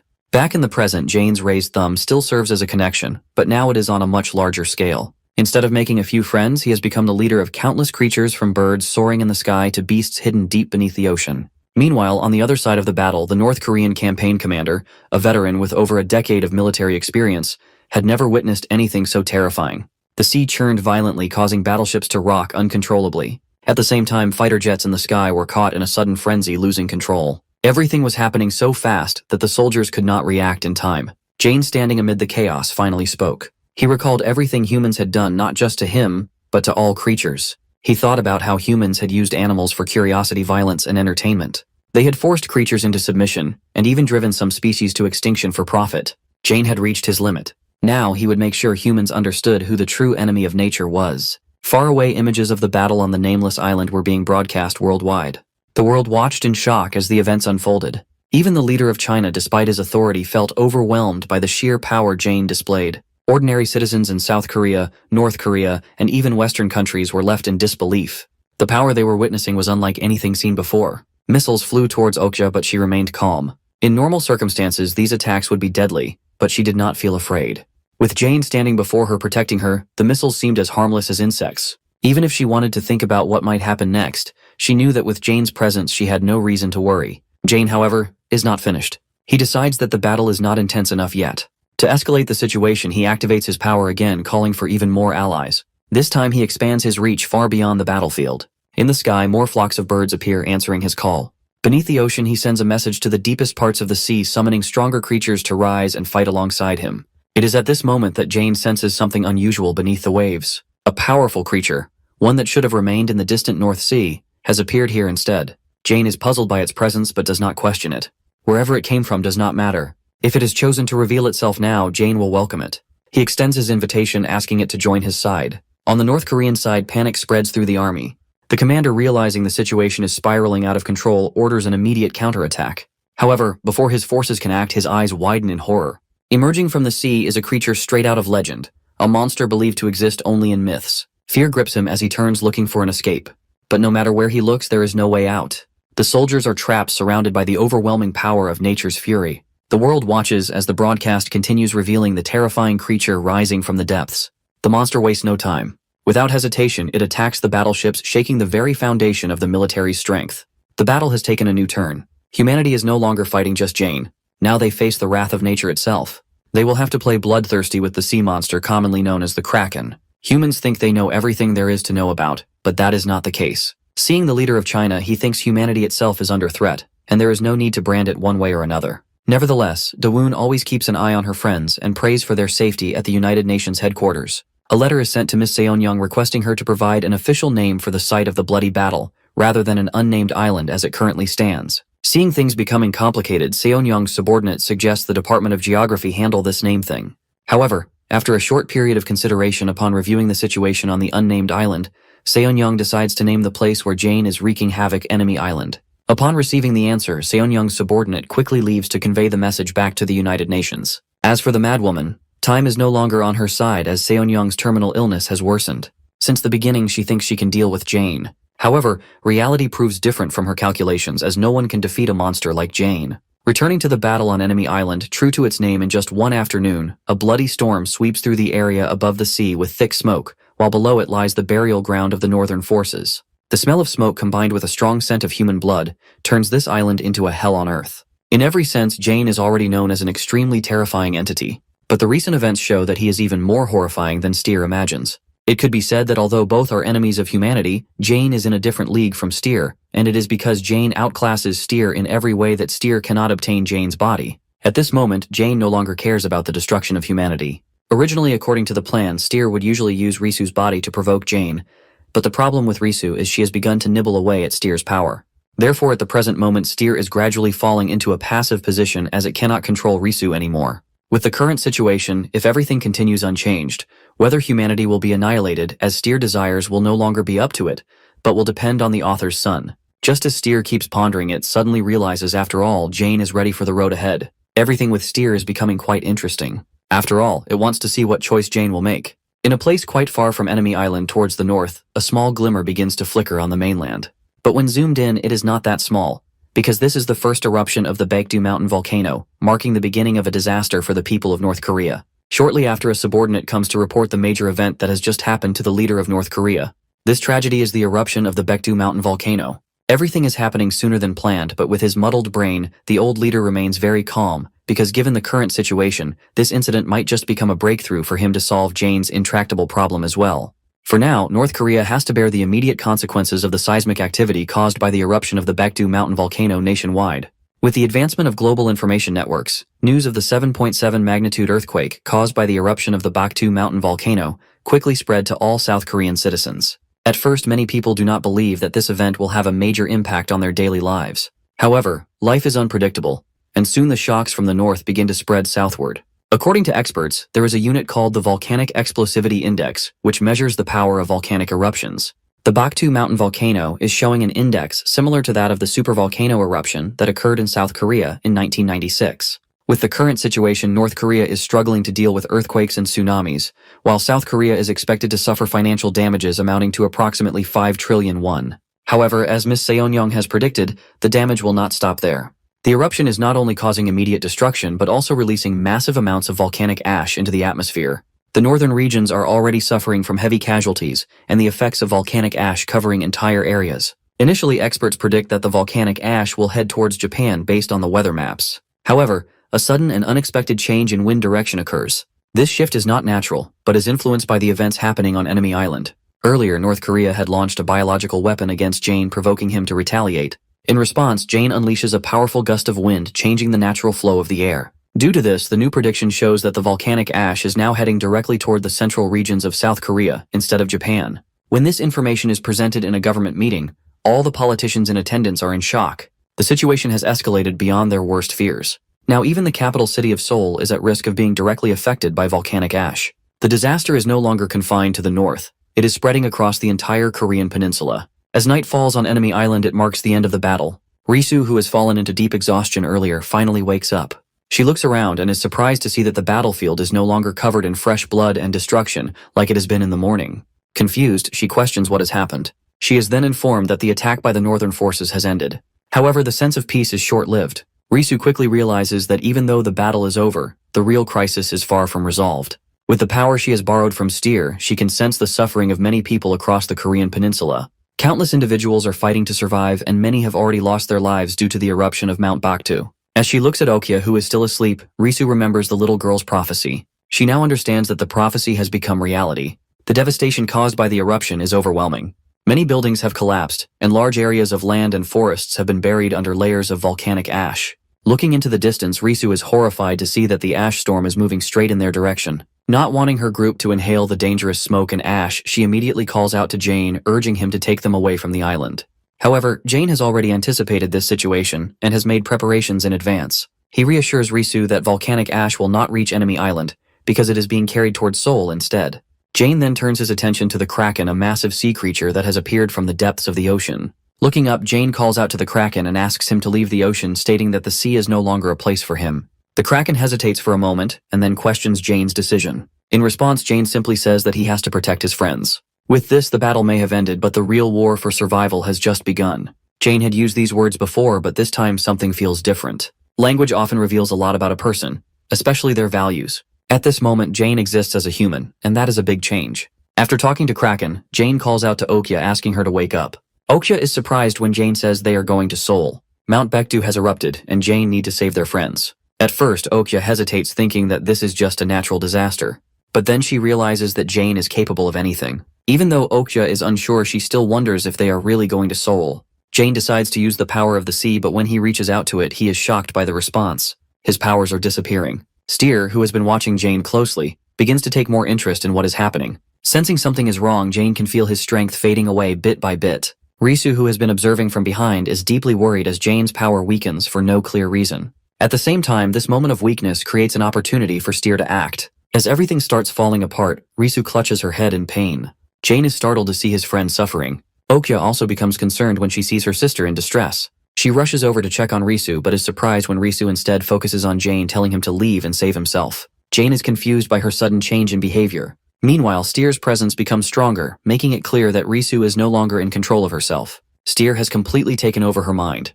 Before Jane can react, Steer uses Okya to launch an attack against him. Jane manages to dodge, but Steer is not finished. Steer quickly realizes why Jane is losing his strength. It is because he has lost his purpose. From being an enemy of humanity to now questioning his own existence, Jane is no longer the powerful being he once was. To Steer, Jane is nothing more than a weak human now. Okja attacks again, and this time Jane is unable to dodge completely. A punch lands directly on his face, knocking him down. Having lost almost all of his power, Jane can no longer keep fighting the way he used to. From the moment he was born until now, this is the first time he has been hit in the face. Even though Jane is weak, Steer feels disappointed. The fight is not as exciting as expected. Everything Jane has shown before has given Steer a strange feeling. It expects more. Keeping Jane alive now seems pointless.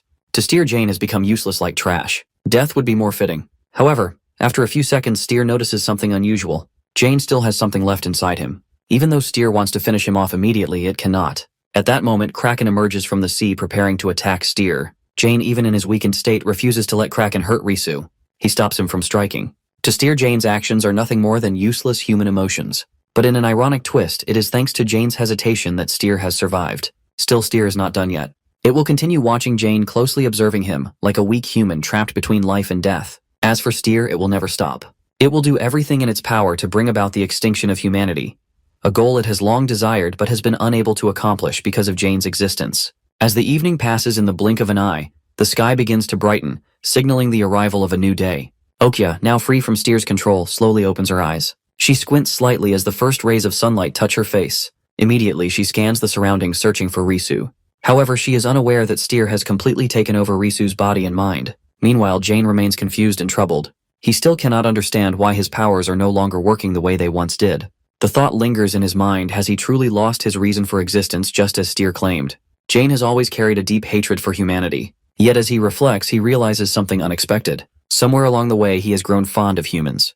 Without even realizing it, he has developed a bond with Risu. He has begun to change, and only now does he understand that he no longer harbors the same resentment toward humanity as before. While Jane is still lost in thought, doubting Steer's words, he suddenly notices something strange. A lifeless human hand is sticking out from the shore. In the past, this would not have affected him. But the Jane of today reacts differently. A sudden wave of nausea washes over him, as if this is the first time he has ever taken a life. The feeling is unfamiliar and unsettling. As he struggles to shake off the sickness, his attention is drawn to a drone approaching from the distance. Jane's instincts immediately tell him that danger is near. He quickly warns Okja, urging her to flee. However, to his surprise, Okja remains calm. She explains that it is just an unmanned surveillance drone. It is merely there to observe and record. It poses no immediate threat to them. Hearing this, Jane is reminded of Steer's ominous words. Steer had warned him that he would force Jane to witness the complete destruction of humanity now as a mere powerless human. The thought alone sends a cold shiver down Jane's spine. A familiar but terrifying feeling grips him, a deep fear, the kind that prey feels when hunted by a predator. He begins to tremble uncontrollably, lost in his fear and unable to focus on anything else. Seeing Jane in such distress, Okja feels a pang of sympathy. She reaches out and tries to help him regain his composure.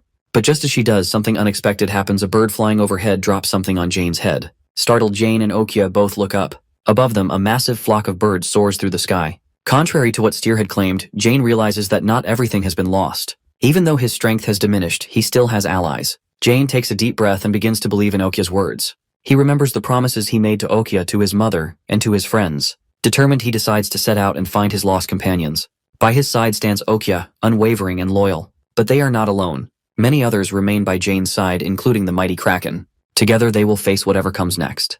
Jane is determined to get Risu back. News about the eruption of Mount Baekdu and the massive destruction it caused in Seoul has spread everywhere. However, the disaster is far from over. The volcano continues to release ash and debris into South Korea, making the situation even worse. Authorities have issued urgent warnings advising people to stay indoors as much as possible. They are instructed to seal their homes tightly to prevent contaminated air from entering. Those who must go outside for essential reasons are urged to wear gas masks or respirators to protect themselves from the hazardous environment. Amid all the panic and destruction, thousands of angry citizens gather at the Blue House demanding change. Despite the danger to their own health and safety, they are determined to stand against the government. They believe that this crisis is not just a natural disaster, but a result of poor leadership. They want to overthrow Seonyoung's oppressive regime. However, Seonyoung and her closest allies refuse to acknowledge the people's suffering. To them, this catastrophe is merely a natural event, and they see no reason to take responsibility for the consequences. While the public cries out in anger, Seonyoung is focused on something else entirely. Her main concern is Jane's whereabouts. One of her subordinates informs her that Jane has left Enemy Island and is now heading towards South Korea. At that moment, Seonyoung recognizes the voice speaking to her. It belongs to Lee Soo, the mastermind behind Steer. She is startled by this realization. But before she can react further, she finds herself trapped within the walls of the Blue House, now infiltrated by Steer. The virus itself speaks through Lee Soo, revealing its intentions. It announces its plan to begin its true mission in South Korea, using Seonyoung as a puppet to carry it out. Meanwhile, an emergency summit is held by the International Government Union. Representatives from 197 nations come together to discuss the urgent crisis unfolding in Korea. The topics of discussion include the eruption of Mount Baekdu, the violent conflicts on Enemy Island, and the mysterious being known as Jane, whose powers remain an enigma. Tensions rise even further when South Korea's recent withdrawal from the International Government Union and its declaration of war against North Korea come into focus. China, a close ally of North Korea, issued a stern warning to South Korea. It makes it clear that any form of military aggression against the North will be met with swift retaliation. The world watches anxiously as the situation continues to escalate. Some world leaders suspect that the South Korean government has fallen under Steer's influence. However, Jane's existence adds another layer of uncertainty. Other nations wish to stop the conflict, but recent footage from Enemy Island makes it difficult to believe that peace can be restored. With tensions at their peak, the chairperson of the summit calls for silence. A vote is held to decide the next course of action. Out of the 197 nations, 180 agree that if South Korea crosses the 38th parallel and initiates an attack on North Korea, the International Government Union will respond with full military force to stop them. The atmosphere becomes even heavier as this decision is made official. Rumors spread quickly among the people of South Korea. Many fear that international troops are already gathering along the coastal borders, preparing to launch an invasion at any moment. Protesters worry that even the slightest move from South Korea toward the north could trigger immediate retaliation. Despite the growing tension, some still hold onto a faint hope that Seonyoung will not make the reckless decision to attack North Korea. However, their hopes are soon shattered. Seonyoung gives the order to begin the attack. With Seonyoung under Steer's control, the International Government Union takes action as planned. The attack against South Korea is carried out in accordance with the virus's sinister plot. Not long after the order is issued, the sky darkens as artillery shells rain down on South Korea. The destruction is immediate and catastrophic. The country experiences levels of devastation unlike anything seen before. Buildings crumble, fires spread, and chaos engulfs the land. Amid the overwhelming suffering and destruction, one being takes pleasure in it all: Steer. It watches the world burn with satisfaction, reveling in the chaos. Steer War is the perfect tool to bring about humanity's extinction, a dream it has long wished to see become reality. Despite its laughter deep inside, Steer is experiencing a profound inner turmoil. It believes it has complete control over Risu, yet something feels off. When Steer opens its eyes and looks directly into a mirror, it is utterly shocked to see tears lingering behind its smile. It does not understand why it feels this way. Seonyoung, on the other hand, is still vomiting and retching, but she remains under Steer's control, unable to break free. Steer has read Seonyoung's diary and knows her ambitions. She wants to save the country from the monster Jane and from Risu. In doing so, she hopes to become a national hero. However, as Steer manipulates her further, it makes her listen to the deafening sounds of bombs exploding all across the nation. These relentless attacks are taking the lives of countless innocent people. The world no longer sees Seonyoung as a savior. Instead, they see her as a ruthless military dictator who has started a war that escalates into global conflict. Steer assures her that none of this will matter soon because humanity itself is doomed. Soon, no one will even remember her name. The destruction will erase all traces of her existence. Across the world, the war shows no signs of slowing down. Cities are reduced to rubble and homes lie in ruins. Countless bodies are left abandoned on the streets. South Korea is no longer a place of life and prosperity. It has turned into a land filled with grief and devastation. If it is not the sound of bombs, it is the desperate cries of people mourning their lost loved ones. Age and gender no longer matter. Death takes everyone in its path. Under Steer's influence, the land is slowly transforming into a real-life hell on Earth. In a small, nearly destroyed corner of the city, a radio broadcast plays over the static-filled airwaves. It urges anyone who is still alive to evacuate immediately. Among the debris, Dawoon sits inside her cafe completely still. She has accepted her fate. To her, everything feels like an endless nightmare. She knows that if things continue like this, South Korea will soon fall. If that happens, she will also vanish from this world. Just as she sinks deeper into despair, the unexpected sound of screeching tires breaks the silence. A car suddenly pulls up in front of her cafe and comes to an abrupt stop. Dawoon's heart pounds. She thinks her cafe will be the next target for destruction. But then something unexpected happens. A tiny glimmer of hope appears before her eyes. Looking up, Dawoon is stunned to see countless birds flying above her cafe.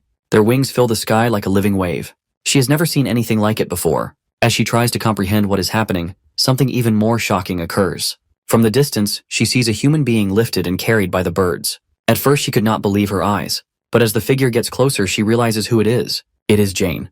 Dawoon is completely frozen in shock. Before she can react, Jane comes crashing through the glass door and lands inside her cafe. The sound of shattering glass echoes through the empty building, In the chaos, Dawoon's dog leaps from her side and runs toward Jane, barking excitedly. Dawoon stands there overwhelmed with emotions. She cannot understand why Jane is here or how he has even managed to find her. The situation feels surreal, but there is no time to think. Outside, the sound of a car horn blaring breaks her daze. Little Okja is honking, signaling that time is running out.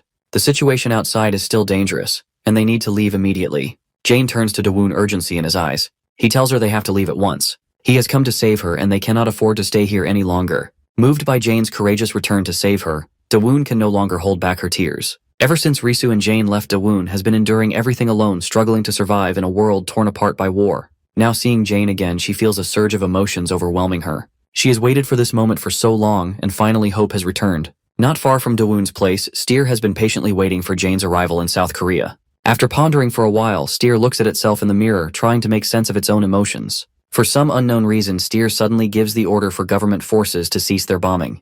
Many soldiers from the United Nations are confused but obey the unexpected command.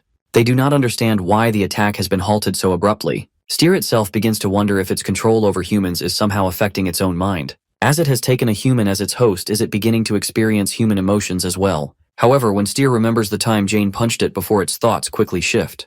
It wants revenge for the humiliation it suffered at Jane's hands. With the bombing stopped, Okja is now able to evacuate everyone from the battlefield more easily. Despite being saved by Jane, Dawoon still has one pressing concern in her heart: Risu. She immediately asks Jane about Risu's whereabouts, and Jane reassures her that they will rescue her. This is exactly what Dawoon needs to hear, but a lingering worry remains. They have no idea where Risu is being held. Dawoon is curious about how Jane plans to find and rescue her. Faced with Dawoon's concern, Jane struggles to find an answer. Even if they can locate Risu, he knows that he is no match for Steer in his current state. That is the reality of their situation. But before they can think about rescuing Risu, they first need to survive. Their immediate goal is to reach the East Sea where the Kraken awaits. Jane knows he has to regain his lost strength. Without it, saving Risu will be nothing more than wishful thinking. However, life is not as simple as a story in a book. Steer has anticipated Jane's plan and has prepared 2 teams to intercept them before they can reach the East Sea. Before Jane and the others even realize what is happening, the enemy has already surrounded them with weapons aimed and ready to fire. It is clear that a bloody battle is about to begin. Sensing danger, Jane and Okja are shocked that the enemy is attacking without even confirming their identities. Trained extensively in the North Korean military, Okja immediately reacts, shouting for everyone to take cover while she grabs the steering wheel and makes a sharp turn to escape. They barely manage to get away, but Okja is still shaken by the fact that the enemy fired without hesitation. Meanwhile, Jane, even without his full strength, still has the ability to summon his allies. He quickly rallies them to retaliate. Through the eyes of a soldier under its control, Steer is surprised to see that Jane has not completely lost his power. Realizing that Jane is still a threat, Steer decides that it cannot afford to relax just yet. Suddenly, a fighter jet appears in the sky, swiftly approaching Okja's vehicle. As soon as Okja notices the missiles it carries, she screams for everyone to jump out of the car and run. Thanks to Okja's quick thinking, they manage to escape just moments before the car explodes into flames. Jane feels a wave of relief that everyone is safe, but his relief is short-lived. Amidst the chaos, he suddenly notices one soldier still pointing a gun. Jane quickly follows the direction of the soldier's aim. It is not aimed at him, it is aimed at Okja. Jane has only a split second to react. If he hesitates, Okja will be shot. Without thinking, he throws himself in front of her, shielding her with his own body. The gun fires and Jane takes the bullet in Okja's place. Still dazed from the explosion, Okja is frozen in shock as she watches her older brother fall to the ground. For the first time, it becomes painfully clear that Jane is no longer invincible. He lies there wounded, his body growing weaker by the second. Even though he has died countless times before, this feeling is different. Jane has always seen death as just another cycle of life, something that does not matter because he has never truly died. But now, as he lies bleeding, he realizes something he has never felt before. He does not want to die. For the first time, Jane wants to live. Nevertheless, Okja and Dawoon are just ordinary people. They have no power to change what is happening. The only thing they can do for Jane is try to wake him up. However, their efforts are in vain. The enemy is still present and both sides have limited strength. Okja and Dawoon can only watch helplessly as Jane is dragged away without putting up any resistance.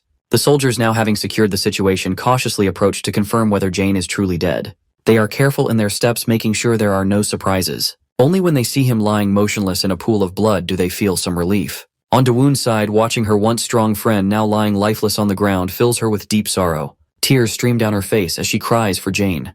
The pain and despair of the moment are overwhelming. Meanwhile, Steer is satisfied with the outcome. The only one who could stand in its way is now seemingly dead. There is no more resistance. However, for every person who rejoices, another suffers. Steer is once again caught off guard when he sees Risu shedding tears for his best friend. Back at the site where Jane has fallen, the army has successfully dealt with the bird attack. The battlefield is under control. Meanwhile, Okja can only stand and watch as the soldiers place Jane inside a coffin preparing to take him away. She feels completely powerless, unable to do anything to stop them. Although everyone believes that Jane has died, the truth is different. Jane is not gone yet. He is standing at the edge of death, caught between life and the unknown. In his mind, countless voices echo. They speak in different tones and languages, stretching from the earliest primitive creatures 40 billion years ago to the present era. Jane has lived many lifetimes, experiencing countless cycles of existence.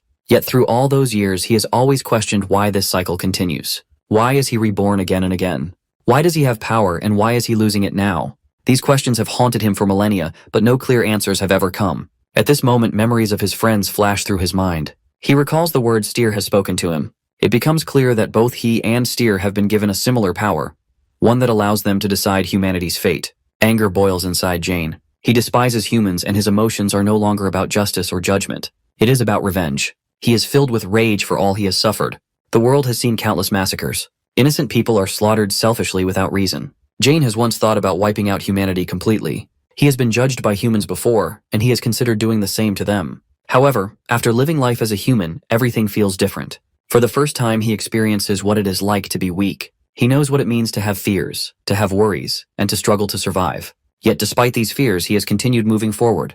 He has faced a life full of contradictions. From the moment of his birth until now, he has received love, and he has given love in return. He has people he cares about and people who care for him. As he thinks about these moments, he finally understands. His endless cycle of life and death has never been about power. It has always been about understanding himself. It is a way for him to evaluate his own existence. Jane realizes that he has to make a choice. He has to decide his own path. With this moment of clarity, he finds his answer. He understands who he truly is. At that moment, something remarkable happens. A powerful energy begins radiating from inside the coffin. Steer, who has been watching, immediately senses the familiar presence. Shock spreads across its face. Meanwhile, the soldiers stand frozen in place, unable to comprehend what is happening. Their eyes widen in disbelief as the coffin begins to shake. Unlike them, Okja is filled with joy. She has no doubts about what is coming. Dawoon, despite still crying, feels her sorrow slowly fade. The overwhelming sadness she felt moments ago is now being replaced with something else. Hope. Then, as if breaking free from the chains of fate, Jane opens the coffin. He stands up tall in front of them. His expression is calm yet determined. He has found his answer. He has returned. Returning to Steer, he realizes that Jane's return is going to be a huge problem. Jane is the only one who has ever made Steer feel fear, so the nightmare named Jane has to end. Without hesitation, Steer orders the commander to give the troops an immediate command to shoot down Jane. Facing an entire battalion with their guns aimed directly at him, Dawoon and Okja are extremely worried. However, nobody bathes twice in the same river. Jane is not the same person he was before. Despite the soldiers unleashing a storm of bullets in his direction, Jane remains unfazed. Jane does not show any anger or annoyance. After all, the people attacking him are innocent, including the soldiers he has once killed. In the past, Jane has taken lives because he believed he had the right to judge.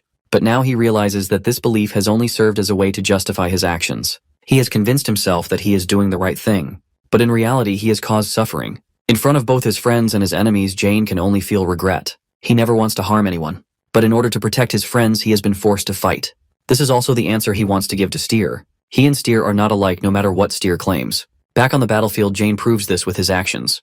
Although the ground cracks beneath his feet as he releases his power, not a single soldier loses their life. Seeing Jane's abilities return, Dawoon and Okja feel relieved. Jane has regained his strength, but he also knows that things have gone too far. He understands that his time is running out. With eyes that have witnessed the world for millennia, Jane can see everything clearly. The world has always been maintained by a delicate balance, almost like a miracle. He has once believed that humans are a mistake, that they have disrupted the balance of nature. Jane thought his purpose was to correct that mistake and restore the world to its original form. However, now he realizes how wrong he has been. The mistake is never humanity. The mistake is him. The ideas of balance and judgment no longer matter. They are meaningless. Right now, Jane finally understands his true purpose. It is not to save the earth. It is not to determine the fate of all living beings. It is not to pass judgment on humans. The only reason he wants to continue existing is for Risu. She is the most important person to him, second only to his late mother. On the other side, Steer feels furious. Jane's existence is a thorn in its side. Steer does not need a reason. Jane has to die, and only his death will bring an end to Steer's unease. Surrounded by artillery with countless fighter jets soaring above and tanks prepared to fire, Jane knows he has to act. He has made a promise. He will continue to exist for Risu. So he can only send a silent apology to those who are attacking him, because right now he has no choice but to unleash his power. With a single movement, he sends a devastating force sweeping forward. The fighter jets explode in the sky. The tanks are destroyed, crashing into the ground like lifeless metal shells. In the truest sense, Jane has turned the battlefield into a graveyard. At the South Korean military headquarters, officers are constantly exchanging information about the defense lines. Reports keep coming in and the situation is growing worse by the minute. Soldiers are doing their best to hold their ground, but the enemy is too powerful. Things take a turn for the worse when a soldier reports an alarming update. The entire Dongtan defense line has just confirmed that they cannot continue fighting. The old commander immediately senses that something is wrong. Without hesitation, he asks why they have sent such a strange report. The soldier quickly explains that the Dongtan defense area has been attacked by Jane, and they have no way to resist his power. Despite this, the surprising part is that there are no casualties. Hearing this, the old commander is shocked. He quickly realizes that Jane has already broken through the Dongtan defense line and is now moving rapidly toward Seoul. The news sends a wave of tension throughout the headquarters. At the same time, on another front, Steer is just as displeased with the way things are unfolding. It has not expected Jane to move so quickly. Meanwhile, on the battlefield leading to Seoul, Jane and his allies are advancing with unstoppable force. They move forward without caring about the enemy's numbers or the weapons aimed at them. For Jane, a simple wave of his hand is enough to make the enemy step aside. Meanwhile, Okja continues to demonstrate her incredible driving skills, skillfully maneuvering through the chaotic battlefield. The enemy troops are only following orders, but they have no real will of their own. They are merely pawns controlled by Steer. Since the infantry is proving useless, Steer decides to send in the Air Force. Without hesitation, it commands fighter jets to attack. The planes swiftly fly towards Okja's vehicle, sending waves of panic through Jane and Dawoon. But no matter how dangerous the situation is, Jane is always ready to handle it. Without a second thought, he leaps off the vehicle and shoots straight toward the incoming fighter jet. His goal is to stop the pilot who is being forced into a suicidal mission. Below, Okja uses her sharp reflexes and expert driving to avoid the collision just in time. Jane, using his immense strength, successfully intercepts the jet, preventing it from crashing. He even manages to spare the pilot's life. However, Steer has already anticipated this move. It wants to see if Jane can keep saving lives when faced with multiple threats at once. Without wasting any time, Steer sends 10 more fighter jets toward him. Jane wants to save them all, but he knows he cannot. He is forced to make a painful decision. Unable to stop them all, he has no choice but to let the unfortunate pilots meet their tragic fate. Frustrated that Jane is still standing and has overcome every attack so far, Steer decides to use the most devastating weapon ever created by humans. It is time for nuclear weapons. The very thought of using such destruction makes Steer uneasy, but it sees no other option. Though it does not remember its exact origins, human records suggest that Steer may have been created by radioactive materials. Perhaps that is why it does not fear nuclear weapons as much as others do. Additionally, Steer is currently occupying Risu's body. If Jane reaches Steer, it will not matter much. Jane will not be able to harm Risu, his closest friend. After a long and exhausting journey, Okja finally brings them to the heart of Seoul. The city is in ruins and danger lurks in every corner. But none of that matters. Jane has one goal: to find Risu and save her from Steer's grasp. The final battle is about to begin. After all the efforts to stop Jane, he has finally reached Steer. However, Steer remains calm knowing that Jane cannot kill it. But Steer is also thinking about its own abilities. It has the power to move to another host to escape. However, if it does that, it will lose its immunity. After spending a month on enemy island, Risu's body has started adapting to Steer's cells. If the battle is not resolved quickly, Steer will face serious problems. Risu's consciousness is slipping further from its control, and as Jane gets closer, Risu's resistance becomes stronger. Steer has sent a fighter jet squadron to slow Jane down. Bullets rain down, but they have no effect on him. One pilot launches a missile toward the vehicle, aiming directly at Dawoon and Okja. Jane reacts instantly, transferring his strength into the vehicle to shield them from the blast. Soldiers watch in shock as the explosion clears, revealing that Jane and his friends are unharmed. Though Jane is exhausted, he remains calm. Instead of focusing on defense, he launches a powerful attack to gain the upper hand. In a short time, he clears out the first fighter jet and uses his power to save the pilots. Seeing the opportunity, Jane turns the wreckage into weapons. With a flick of his hand, he sends them flying toward the military forces. Although the army has launched a fierce attack thanks to Jane's protection, they remain unharmed despite the exploding jets. However, spreading his strength to defend even his enemies has taken a toll on Jane. No strength is infinite, and Jane is no exception. Finally, they reach the Seoul City government office. An hour later, after leaving Dawoon and Okja behind, Jane arrives close to Risu's location. However, he has already used up a great deal of energy. In this life, the person Jane cherishes the most has been his mother. But since she is no longer alive, Risu is the only reason he has to keep living as a human. No matter how many enemies stand in his way, he is determined to reach his friend. The battlefield is now a terrifying sight. On the ground, South Korean tanks are positioned ready to fire. In the sky, countless fighter jets circle above. Jane does not want to harm anyone, but he has no choice. He has to fight back to protect himself. Still, he has no right to judge anyone. Before he takes action, he wants to apologize.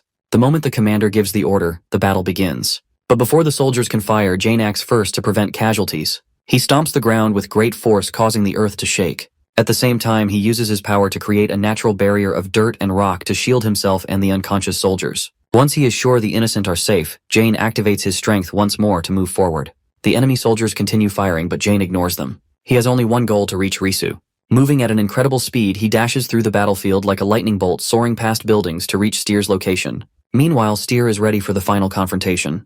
The battle between Jane, an all-powerful being that has existed for more than 3 billion years, and Steer, a product of human greed, will finally be decided here. Before facing Steer alone, Jane stops and turns to Dawoon and Oksha. Dawoon is afraid and does not want him to go alone. Oksha insists on staying with him, ready to fight by his side. But Jane shakes his head. He tells them they will only be a distraction and that he needs to face Steer alone. He assures them it will all be over soon. Now standing before Steer, Jane declares that he will erase Steer from Risu's body. If he wants to, he can completely destroy Steer. This realization makes Steer uneasy. It has never feared anything before, but the thought of being erased makes it nervous. However, Steer knows that if Jane goes through with it, he will not be safe either. Jane will likely die in the process. But to Steer's shock, Jane is prepared for that outcome. He is even ready to accept Risu's death if it is necessary. Seeing Jane's determination, Steer does not hesitate any longer. It immediately uses its trump card. Raising its hand, it summons a massive horde of infected people. They charge forward like an unstoppable wave of zombies. Jane, seeing Steer use the same old tactics, feels somewhat indifferent. He has seen this before. But something is different this time. The infected do not attack Jane. Instead, they rush straight towards Steer. Jane senses something is wrong. Without hesitation, he rushes forward, trying to stop whatever is about to happen. But perhaps it is already too late. Before him stand horrifying figures, skeletons wrapped in rotting flesh. From within the mass of blood and decay, a red hand with sharp claws emerges. With deadly speed, it strikes forward, aiming straight for Jane's heart. With just a gentle swipe, Steer tears through the entire house, sending Jane flying far away. In a moment, Jane rises from the rubble.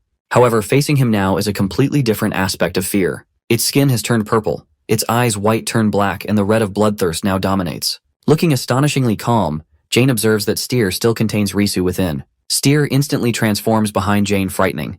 But with Jane's millennial strength, he manages to dodge. Jane retaliates with a thunderous punch, sending Steer crashing through several buildings.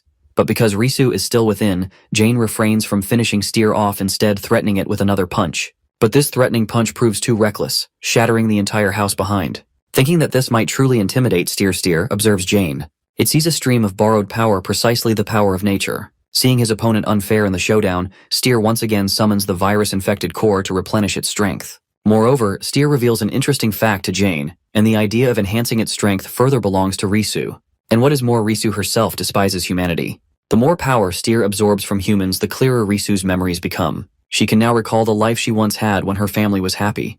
Her father had been successful, and their home had been filled with warmth and harmony. But as the saying goes, life is unpredictable. One day everything changes. Her father's company collapses, ruined by the betrayal of his colleagues. What once seemed like a perfect life crumbles before her eyes. The family falls apart, drowning in despair. Their luxurious life in the city ends abruptly, and with no other choice, they have to leave everything behind. Forced to move to the countryside, Risu struggles to adjust. She had once lived a life of comfort, but now she finds herself in a place where even basic conveniences are a luxury. As she tries to adapt, she begins to see the darker side of society. The strong prey on the weak. Corruption and cruelty are everywhere. People step on others just to climb higher. The more she witnesses, the more her hatred grows. She resents humans for their selfishness, for their betrayals, for their cruelty. She despises the world that has taken everything from her. And as Steer absorbs more power, it resonates deeply with these emotions. Risu's hatred and Steer's desire for destruction become one and the same. Back in the present, the version of Steer standing before Jane has become even more powerful. But there is a serious problem. Risu is disappearing. If this continues, she will be completely consumed and lost forever. Jane realizes he has no time to waste. He has to act now before it is too late. He decides to use his trump card as his most devastating ability. It is a power capable of shaking the earth itself, tearing apart everything in its path. Without hesitation, Jane stomps his foot down with immense force. The ground trembles violently beneath him. Cracks spread like wildfire, splitting the earth open. Buildings sway as the shock waves ripple outward. The entire world around them seems to shake from the sheer intensity of his power. This is Jane's final gamble. He has no other choice. A massive surge of energy begins to build inside Jane, growing stronger by the second. However, there is a major drawback to this technique. He has to remain in one place while charging it. This leaves him vulnerable, and Steer can sense the danger. Fear creeps into its mind as it realizes what is coming. It doesn't know exactly what Jane is planning. But one thing is clear: if that attack lands, Steer will be completely destroyed. It won't just lose this battle, it will be erased without a trace. That thought sends a wave of panic through Steer. It can't afford to let Jane finish charging. It has to make the first move. Without hesitation, Steer leaps forward and launches a powerful attack, striking Jane with enough force to send him crashing through several buildings. Debris scatters everywhere, structures crumble under the impact, but when the dust settles, Jane remains unharmed. He stands there as if nothing has happened. Steer grits its teeth in frustration. Even with hundreds of human vessels attacking at once, it can't land a single meaningful blow. Jane is completely unscathed. Realizing brute force alone won't be enough, Steer decides to go all out. It begins summoning more and more vessels, hundreds and thousands, then tens of thousands, each one adding to its power. But as its strength grows, something strange begins to happen. The more power Steer absorbs, the more fragments of Risu's memories surface. She sees glimpses of her past memories she has almost forgotten. One stands out among the rest as a memory of Youngtae, a boy who has always stuck by her side. He is a quiet, curious child who once asks her if there is a city in the clouds. His question seems silly to Risu at the time, so she brushes it off without much thought. But the next morning, Dawoon approaches her with worry in her voice. Youngtae has not returned home the night before. At first, Risu doesn't think much of it, but then Dawoon tells her the truth. Youngtae has taken her words seriously. He has gone in search of the city in the clouds, heading towards the distant mountains.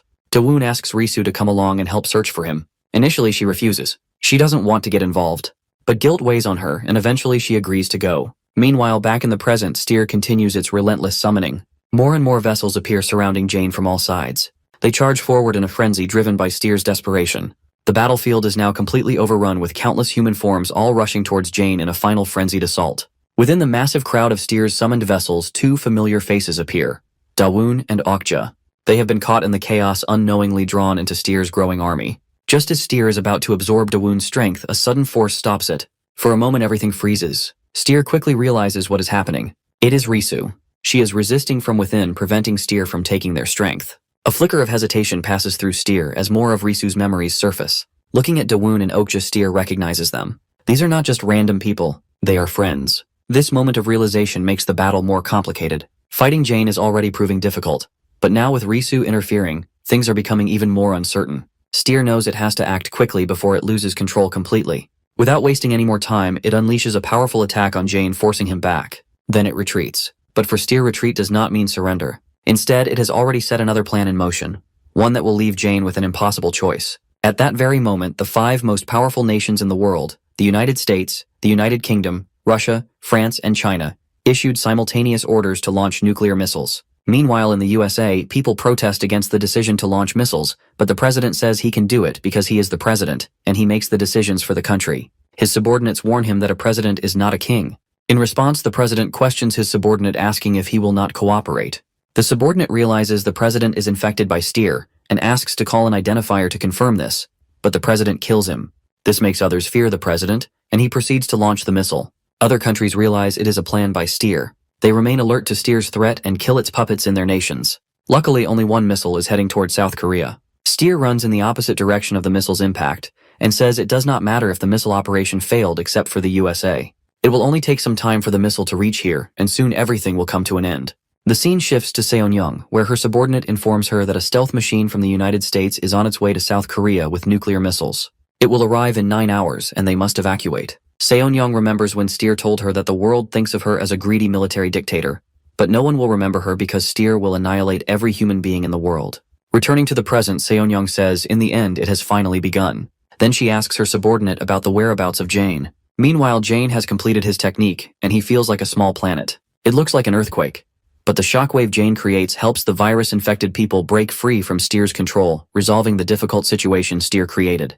Jane rushes at lightning speed toward Steer. Catching Steer off guard with his afterimage, Jane grabs Steer's face and slams it straight into the ground, slowly draining Steer's life force. This action is precisely the suicide between Jane and his opponent. Steer is powerless against Jane's coercion. Jane is undoubtedly stronger than Steer, but Steer's cunning intelligence makes it a dangerous opponent. It is never just about brute strength, because Steer always has a backup plan. As Jane continues draining Steer's life force, Steer questions if he really intends to die just because of a mere human. Jane confirms without hesitation that he does. He has killed countless beings until now, and both he and Steer deserve to die. For Risu, he would do it any day. Steer feels the full force of Jane's power and realizes it is a massive force of energy that cannot be resisted. For some reason, Jane's thoughts are connected to Steer's in this state, making it clear that he is not bluffing. He is completely determined to die along with Steer. Focusing on Jane's words about dying for Risu, Steer suddenly reveals that a nuclear missile is heading straight for them. Jane is shocked as he wonders if a nuclear missile is actually coming to this country. Steer confirms it without hesitation, saying that Jane has no choice but to stop it if he wants to protect Risu and his friends.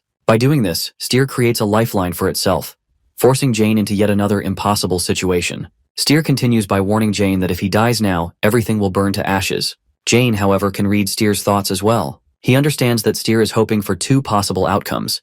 Either Jane will die trying to stop the nuclear weapons, or even if he survives, he will be too weak for the final battle, making it easier for Steer to finish him off. Steer does not deny it and simply responds that Jane is completely right. Then it asks if he has any other option left. Jane has no answer because he already knows the truth. If he stops the atomic bomb, he will exhaust all his energy, leaving himself completely vulnerable.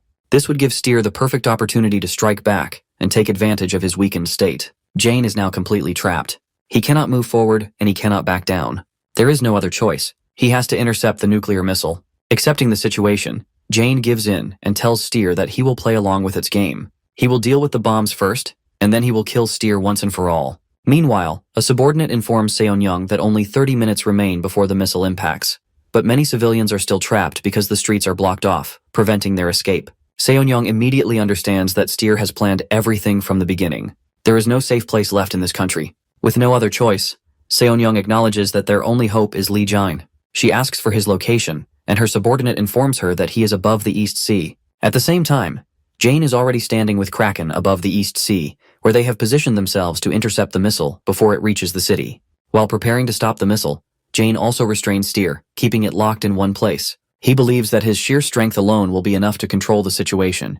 However, in his arrogance, he has failed to consider the true danger of the nuclear bomb. Jane looks at the drone carrying the missiles coming toward him and thinks about how Steer made such a fuss over this attack. He was a bit nervous at first, but now that he sees it, he realizes it is not much different from the attacks he faced on the island before. Steer's power is not infinite. It cannot afford to waste it on something like a nuclear bomb. Jane is confident as he tells himself that he will deal with the bomb and put an end to everything once and for all. Without hesitation, Jane charges straight toward the missile, determined to stop it before it reaches the city. This bold move surprises Steer, who is taken aback by Jane's direct approach. Steer cannot believe that Jane is actually attacking the nuclear bomb head-on. Using his immense power, Jane summons a massive column of water that pierces through the nuclear core. He assumes the task was quite simple and believes he has successfully neutralized the missile. However, he does not fully understand the bomb's mechanism. Steer watches this unfold and bursts into laughter. Instead of stopping the missile, Jane's interference accidentally triggers a premature detonation.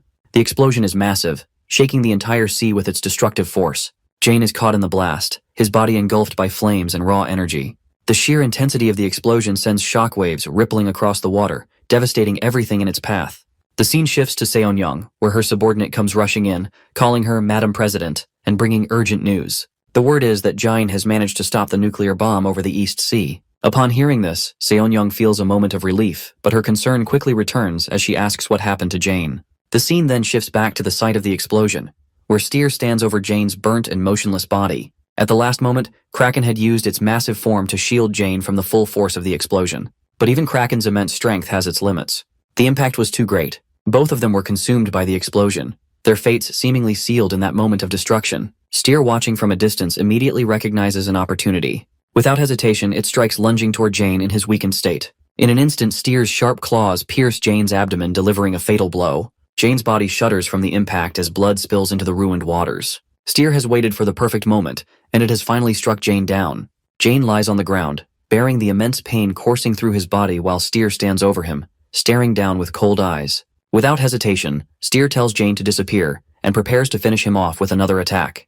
Jane is unable to fight back and can do nothing but endure the onslaught. However, as he suffers, the power of nature begins to work through him, slowly regenerating his damaged body. Seeing that Jane will not die instantly, Steer continues striking him over and over. But with each blow, something unexpected happens. Jane inadvertently connects with Risu. When he sees Risu, Jane immediately thinks he must be dead. But Risu looks at him calmly and asks if he is disappointed. Jane responds with a quiet, "Yeah," to which Risu replies that he has lived for so long and is too greedy. Jane, overwhelmed with guilt, says that he couldn't save her.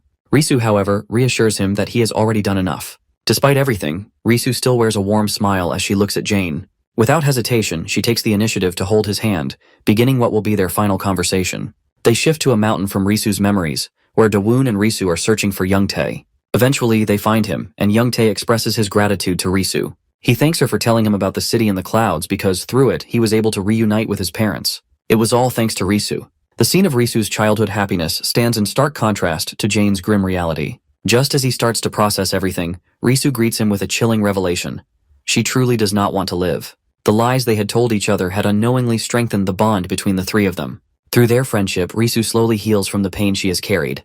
The dark times seem to pass, replaced by moments of happiness. But one day everything changes. The bully who has tormented Youngtae for so long suddenly confesses his feelings to Risu. With her usual selfish nature, she bluntly rejects him without a second thought. This rejection only fuels the bully's anger, and his harassment of Youngtae becomes even worse. The torment extends not just to Youngtae but also to Dawoon and Risu. The three friends argue over the situation. Dawoon wants to find a way to stop the bullying, but Risu, unwilling to take responsibility, selfishly blames Youngtae for bringing trouble upon himself. Her harsh words wound him deeply. Feeling abandoned and powerless, Youngtae decides to take matters into his own hands. He confronts the bully alone. His body trembles with fear, but he refuses to back down. When the bully attacks, Youngtae instinctively dodges. In a moment of desperation, he strikes back, hitting the bully with all his strength.